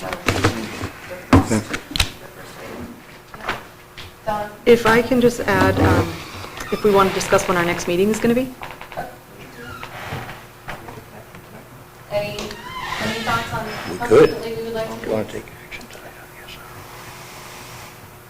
If someone wants to make a motion, Yeah, they can. okay, good. My feeling is it's a superintendent or a town manager job, it's employment, but we can if you want. So the question is, do we want to all take action as a full two Well, boards? I guess my question was that each board respectively is going to be either accepting that agreement, and if so, I would make the recommendation, the motion for our board to accept it as amended. And authorize the town manager to sign. Correct. Second it. Any discussion? All those in favor, say aye. Aye. Opposed? Abstaining? All right, how about on this side? Make a motion to accept as amended. I'll second. All those in favor? Aye. Opposed? Abstained? Sounded kind of straight. All right. Done. Thank you, Mr. Burrows. Appreciate it. And can I make one announcement before we leave? Absolutely. For the public out there, we talked about elections in the gym. Next Tuesday, the 13th of September, is primary day for statewide and I guess regional and legislative offices or positions, senator, House Representative, and federal and state positions. Voting is in the high school gym from 8 a.m. to 7 p.m. Information is available, I think, on the town website on that. And certainly the Secretary of State's website, sos.nh.gov, has information on voting also. So I encourage people who can vote to come out and vote. If you're not registered, you can register the day at the polls. And it's preferred that you bring your photo ID with you, though if you don't have it, you won't be turned away. You'll be asked to sign an affidavit. So I think that's... And we'll work out, I think we'll work out our next future meeting. We'll figure out what that looks like upcoming. Thank you all for coming this evening. I Thank you for very having much us. appreciate it. Okay. I'm glad that you all were here. All right. So we need to adjourn this part of the meeting. Is there a motion to adjourn? So moved. Second. All those in favor? Aye. Opposed? Abstained? All right. Thank you very much. Football. All right, so we're just going to take a quick recess, and then we'll be back to school board. Jenna, I'll send you the links. Perfect, thank you, sir. That's the hard copy.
You know what, let's just do a call to order so we cover our bases. Tim?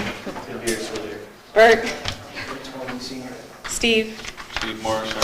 And Jenna Darling here. Thank you very much. Okay, so we have taken our action on the SRO contract. That is completed. Thank you very much. Non-public meeting time change. Mr. Spalding, did you want to speak to that? Yes, I will speak to it by making the motion. Yes, you may. I move a non-public session under RSA 91-A:3, Roman 2. A is an apple, and C is in care. Okay. So you want those to be... I'm confused about what your motion is. I thought your motion was, is in the future you wanted non-publics to be prior to the start of our public session and meetings going forward. Or would you like them to be now? Is that what you're asking? Well, no, that they would be ahead of our meeting. Tonight. And it isn't reflected by this. I see what you're saying. It would I just understand. be, if we're going to have a non-public, we have it before our meeting in order to shorten our end time, hopefully. When we're in non-public, we'll have to be succinct and quick, get it done, come into the regular session.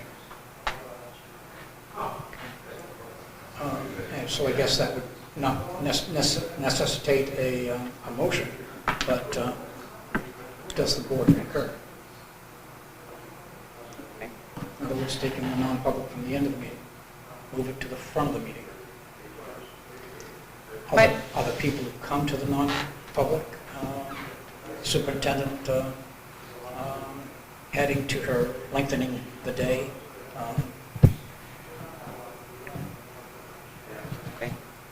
Now, it may not amount to anything as far as the superintendent is concerned, because she would be there for the non-public and the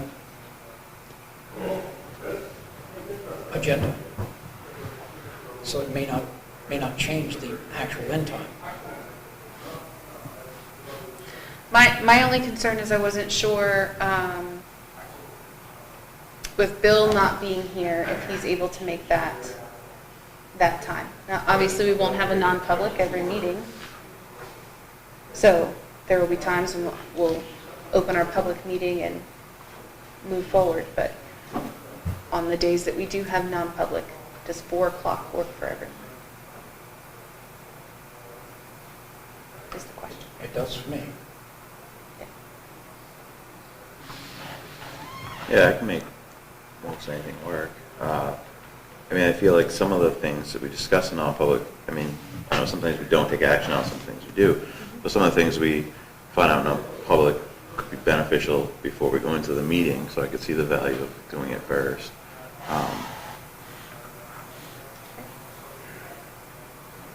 It could be moved.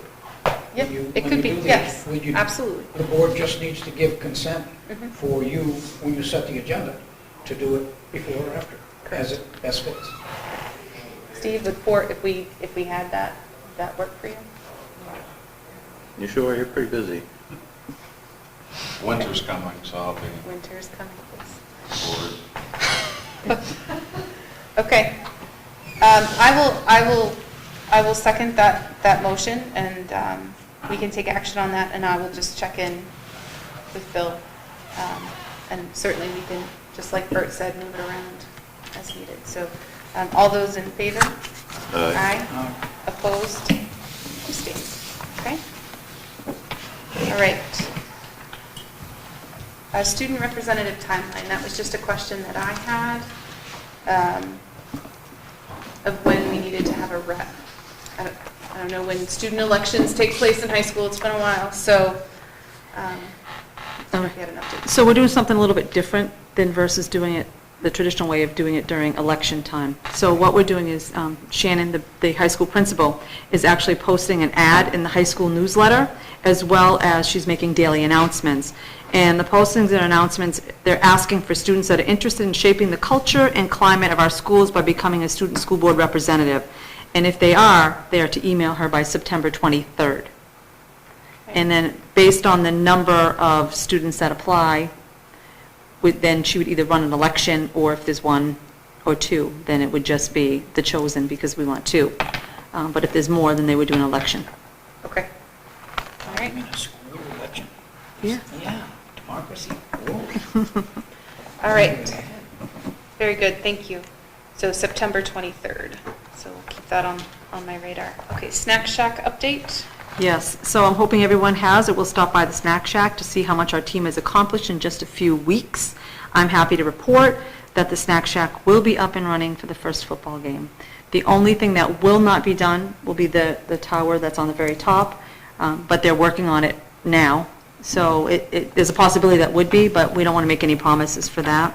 But the whole inside is done, and the football coaches and stuff went down there to take a look, and they loved it, and it's a lot bigger, and they're going to be moving their stuff in within the next few days and be ready to roll. It's all set up. The electricity, AJ came in and ran the electricity, put everything in, lights work. The intercom system, Chad was going to be hooking that up either today or tomorrow, so it'll all be up and running. Very good. That's amazing. Nice work. Snacks inside it. Yeah. Okay. Yes. That's the goal. Very good. Okay, ESSER funding update. All right, so every 6 months, we're required to update it's what's called our plan on the safe return to in-person instruction, and we're required to do that by the federal government requires us to do that. The past cycles have not been completed, and so yesterday, I had to start the process. Like I said, it's supposed to be done every 6 months, and it hasn't been done since June of 2021. And so I had to start, actually it would have, yeah. So I started the process yesterday. I sent out a survey. So one of the requirements is you send out a survey, and you ask community members, family members, students, staff, their interest on how they feel we should be spending the money. And so based on that survey, you look at where the community and everybody feels that the money is best spent.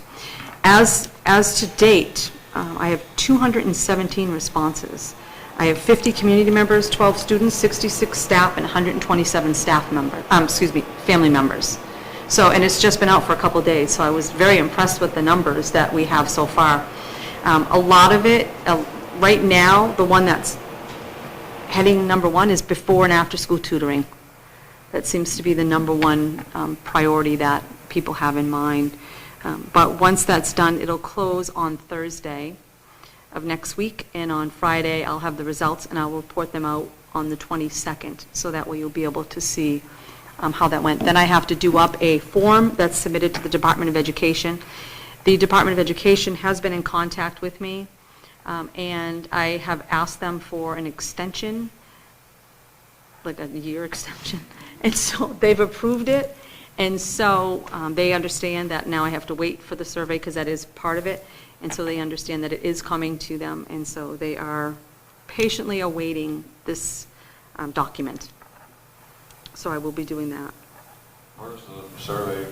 Did you email it out, or is it on Facebook? All of the above. So I have been graciously accepted as a What's Up Newport, and I posted it on there.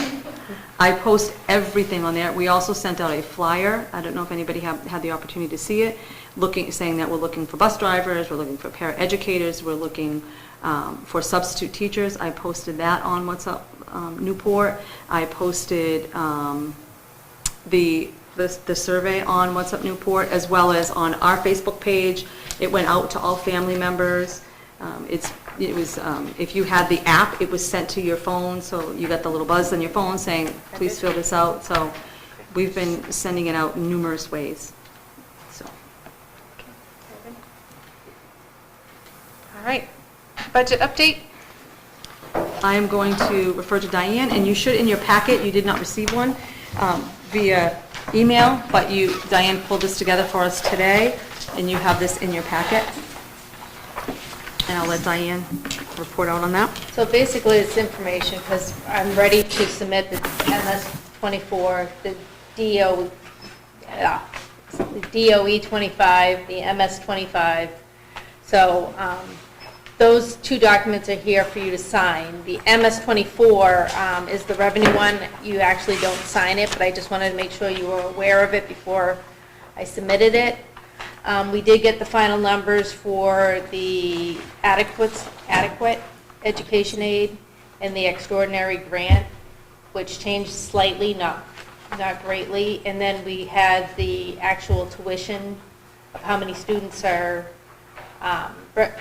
enrolled and what that would be. So we had to lower that a little bit more than we originally thought. So this is the final draft that's going to be submitted hopefully tomorrow to DRA. So we're in good shape as far as setting up for the tax rate.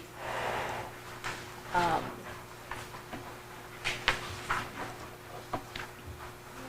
that's pretty much it. The final tax rate looks like, based on what we were given for assessed values, I don't know if that's changed since that form I was given, but it looks like the rate's actually going down $6.13 with everything inputted. Based on today's numbers. $6.13.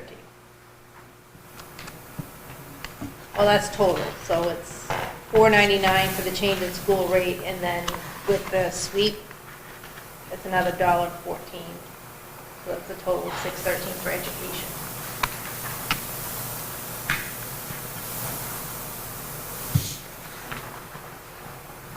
Questions from the board? Sorry, I know we're all furiously I'm just tired right now.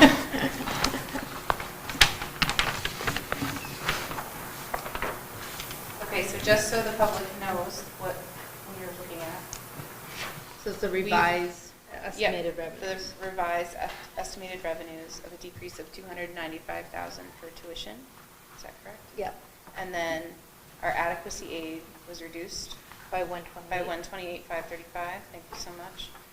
But we have the extraordinary grant of 240,050. Yep. And then the fund balance used to reduce taxes, we had initially estimated 500,000, but that's down to 464,161, correct? Okay. All right. With an overall change in the school tax rate of 613, a decrease. Yeah, 613. but that's both the state State one. and the swept. Yeah. Okay. State and town. All right. All right.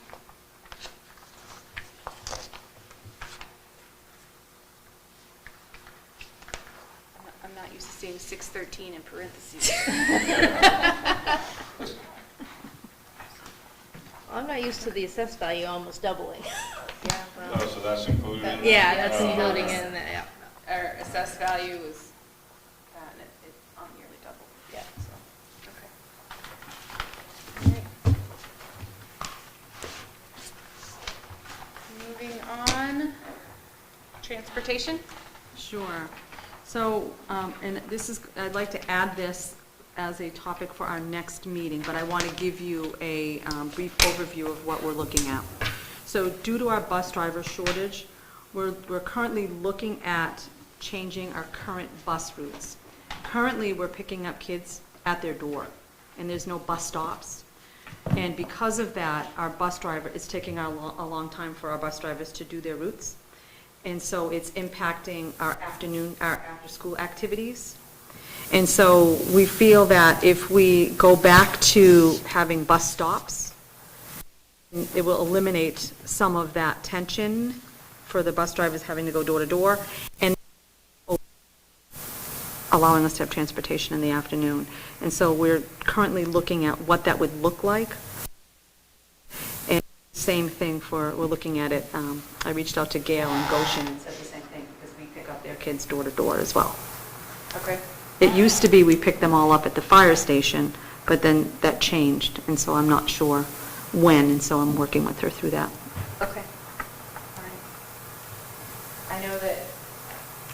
recruits are a hot topic of conversation, so I want to make sure that our families are taken care of, but Absolutely. certainly our bus drivers as well, and just being able to open up to have after-school transportation would be huge for other activities if we need them. Especially if we're looking at adding any type of after-school tutoring or anything like that, we need to have the availability to have late buses and... Right. Okay. So we'll have that as an upcoming, do you think that should be on the next agenda, or do you need Yes. more time than that? I think we can do it within the 2 weeks. I've already got them working on it. Yeah. Okay, So- all right, so we'll have that for the next agenda. Are there any other questions or concerns from the rest of the board? Kind of along those lines, have y'all looked at flipping the times of the high school versus elementary? Like, would that make or help any difference? You know, like, I don't think that would. I think it's just the pickup of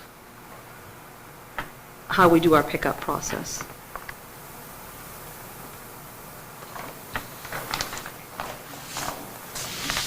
All right, so that brings us to new hires.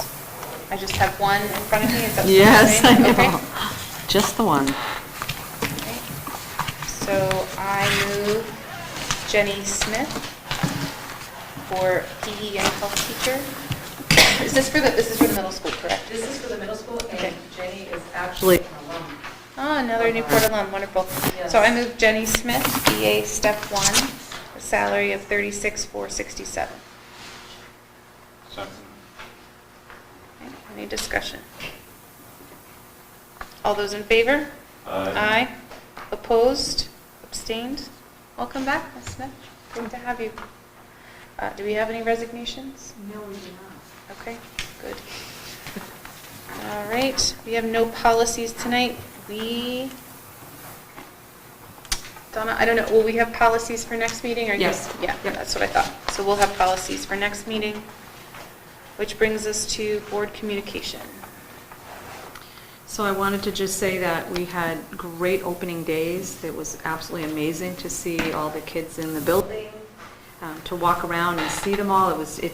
It's a totally different level when you walk around, the building's empty, and you walk around and there's teachers, and you walk around and there's students, right? So it's that Transition from went to teachers to students is absolutely amazing. We were very fortunate to have the teachers, a lot of our teachers step up, as you heard earlier, to do things outside of their normal scope of what they would normally do. And they're still smiling, right? And so we know that's a large burden that we've put on some of them. We have somebody on a maternity leave, that we have somebody covering the class because we couldn't find a long-term sub. And so it's just amazing to see our staff really stepping up and doing all the things that they are doing. Our middle school, as we reported out last time, is actually taking on extra classes to fill in for the teachers that we do not currently have in our 8th grade. And I walked the halls today and was talking to some of the teachers, and they're still smiling. And so that's always a good thing to see. And so we're very fortunate to have the staff that we do. Very fortunate. Yesterday was another amazing event. We had McGee Toyota, I believe that's called, donated 405 backpacks to us with supplies in it, notebooks and binders, and, not binders, notebooks and folders and miscellaneous things such as that, crayons and things. So we're already preparing for the next apple pie craft fair, so that way we have plenty of backpacks to be given out. We did, as I stated last time, we did approximately 160 at the apple pie craft fair. I always want to call it a festival. And so we're hoping next year it's going to be even bigger, right? Because it's going to grow every year. I think it'll grow more and more. We do have the stuff available, so if there are anybody that you hear of or anyone that needs one, all they need to do is go right to the office, and they will be able to supply them with the items that they need. So we've been very fortunate. So thank you to McGee Toyota for donating all that for us. Wonderful, yes, thank you. The second thing is the free lunch. Can I go back to the backpack? Oh, sure. Yes. It's really picture-taking time when one of these young children open up the backpack and find out it's for the goodies. And So it went over really well. Personally, I thought it was a big deal.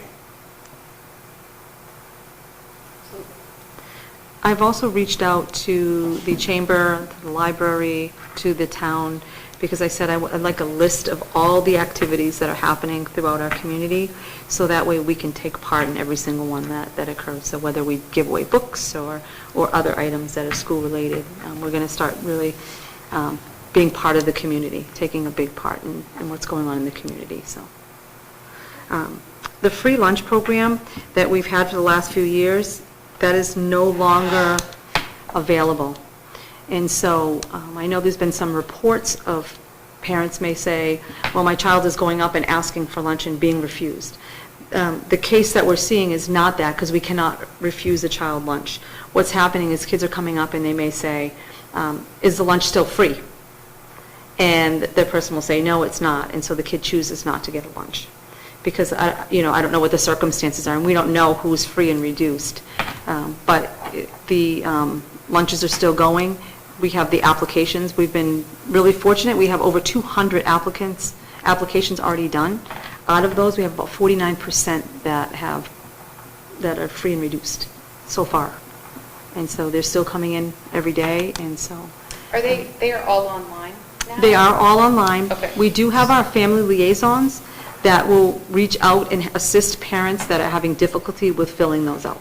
There are paper copies if they need them. Oh, there are? No. No, there's not. I thought it was all digital. Yeah, it's all digital. It's all digital, yeah. All right. So who would, if a parent needs assistance, just call the- navigating that, just call the SAU? Well, they can just call the building. Or call the building. So if it's Okay. at the elementary school, they would just call the elementary school, the middle, high school, they just call them, and they would connect them with their family liaison. We have one that does elementary, and we have Stacy who does elementary, and we have Christine that does middle high school. So we have 2 family liaisons that work with them. That's it for me. Okay. Anything else from the board? Just to let everyone know, obviously fall sports are in full swing. First football game is this Saturday, 2 o'clock. Field hockey, I think was up undefeated until maybe yesterday. I'm not sure if they won or lost that game. I know they're down, but so please get out, support our students. There's plenty to choose from between soccer and Girls soccer is undefeated too, right? 3-0. I believe so, yeah. So that's obviously a big thing. Like, we need to get out and support our children, or just the kids in the community. Even if your kid doesn't go to school and you like sports, come check it out. Everyone's welcome. The other thing I think it's very important we find a way and make a plan to talk, to figure out like what Lisa's talking about as far as, you have all these people filling positions and we're short-staffed, and I just feel like the importance of that is huge, because we don't want to lose people halfway through the year or this spring because it's like, hey, I'm doing 3 people's jobs, I'm getting paid for 1, and I don't want to do that anymore. We have to figure this issue out, and of course it's not just an issue in Newport, it's an issue everywhere. Apparently, I don't know, the workers are just disappearing. I don't know where they've gone, but we've got to figure that out before it becomes such an issue that, we're halfway through a year and you have people that say, hey, I just can't do this anymore. So I don't know if there's a plan in place, and I know it's hard, like, how do you plan for just nobody's here to show up? So, I don't know, it's a big task, but I feel like I just want the teachers to know that we are thinking about this, and we really need to figure something out for them so that we can continue to provide a good education for the children. So I just want to let you know that we have a couple of things in the work. Number one, we sent out that flyer, right? We sent it out like mass to everyone. Like I said, phone, What's Up Newport, always we sent that out. The second thing that we're doing is we're posting in Valley News. So our ads will be going out in Valley News as well. I've also waiting to hear back from the movie theater, because one of the things that I want to do is, how like they have the ad like before the movie starts, I want to see if I can get an ad up there. So I want to see if we can have like videotape of our teachers doing their thing, and then have it advertised through that, as well as other means. One of the things I'm thinking about is, and I'm saying this on TV without even speaking to them, but going down to the local restaurants and even like the pizza places and seeing if we can put it on their box. And so just like that, saying what positions are available and a flyer that says if you're interested in making a difference, you know, Newport School District is hiring, so that way when you order a pizza, there it is, right there on the box. So looking at creative ways that we can advertise, so we are doing that. I also just want to let you know that we do pay our teachers for working the extra. Okay. So that way, I don't want you to think Well, that we that's don't. great, but So we, yeah, right. but it's still, even though we are paying them, they still go above and beyond. Right. Above and beyond that, but I didn't want you to think that we're just saying, oh, you're going to do this and we're not going to pay for it. No, we pay them for it. We don't pay them enough for it. And they're still doing a lot more than they should, which, you know what it's like to be running at 100 miles an hour all day long, all week. Yep. Wears on you. It's called burnout. Absolutely. So we've got to reach out to all different kinds, different medias possible, everything you can. Maybe we'll be lucky. But here we are in the year, we'd have to get somebody in who had decided not to, probability. I think as a board and as a school, we just need to work extremely hard this year with the community involvement and just to sell Newport as, you know, we're not the 211 out of 211 school, we're Newport, and this is what Newport's about, and this is what we do as, you know, residents of Newport, and really sell that. We have to, because I think that's a big part of it. There's so many places you can go, and it's not going to be Newport. It's not like Newport. You can go to Claremont. It's not like Newport. We have something special in Newport. I think we really need to start really shining a light on that, and it starts with, you know, I think the community involvement's a big part of it, but and I think your ideas are great. Like, let's get out into the community and be everywhere. I think that's so important. All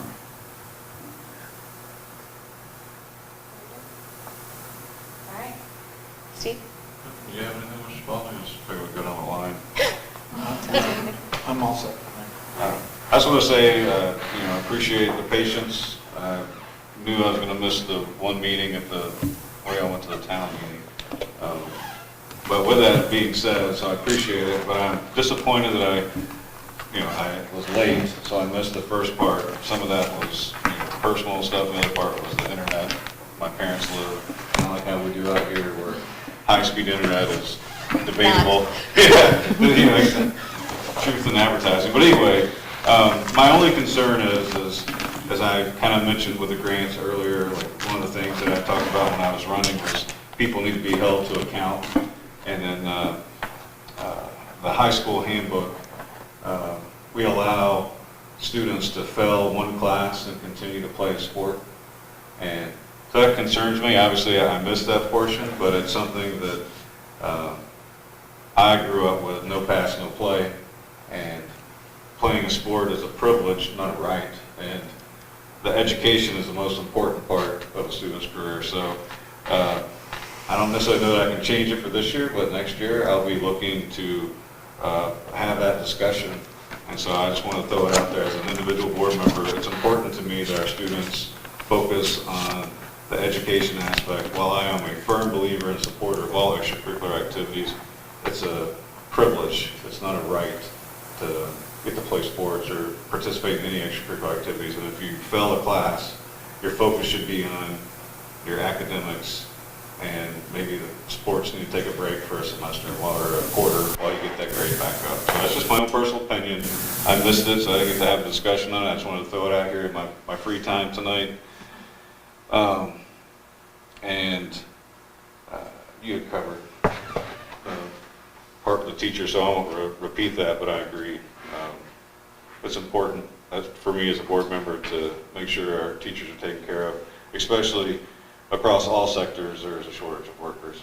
Like, teaching is one nationwide, but all sectors, and so finding that right way to encourage people. And I think the Newport aspect, because Newport is very different than other towns. It's just its own unique aspect. I never thought I'd sit here and say this, but you know what I mean? There's just, Newport is it's special. You know what I mean? We do things that other towns wouldn't think about, and the police department work, and the selectmen work well, and we pretty much do just about whatever we want in the sense of community effort and attempt. So that is an aspect that if anybody's watching this that has any of the qualifications to fill any of our positions, come on out to Newport. Thank you. I don't have anything tonight. I got just one question. Sure. When was the last time here in Newport we had a superintendent out there giving out backpacks? I don't recall in my 4+ years of work here. It was a good time. A rhetorical question? I've been here since 1970 and I don't remember it either. So that's 50 years. So And I missed that too, I apologize. it was, That's all right. it It was was- different. And I hear that I was supposed to show up and didn't, so I don't know where that rumor came from. All right. But I'm old enough to forget. All right. Thank you to everyone for coming. Thank you again to the select board and to Hunter for coming out again. We will work on scheduling our next meeting. I hope everyone continues to have a great beginning to the school year. We do have a non-public this evening. It's listed as K here. That tends to be our placeholder, but I will move that we go into non-public under 91-A:3, Roman numeral 2, C, matters which, if discussed in public, would likely affect adversely the reputation of any person other than a member of this board, unless such person requests an open meeting, as well as RSA 91-A:3, Roman numeral 2A, the dismissal, promotion, or compensation of any public employee, or the disciplining of such employee, or the investigation of any charges against him or her, unless the employee affected, 1, has the right to a public meeting, and 2, requests that the meeting be open, in which case the request shall be granted. Is there a second? Second. Okay. I need a roll call vote. Tim? Same line. Bert? Bert Spalding Senior. Steve? Steve Morris, aye. And Jenna Darling, aye. Please go home and be with your families. Okay, thank you so much. Thank you, everybody.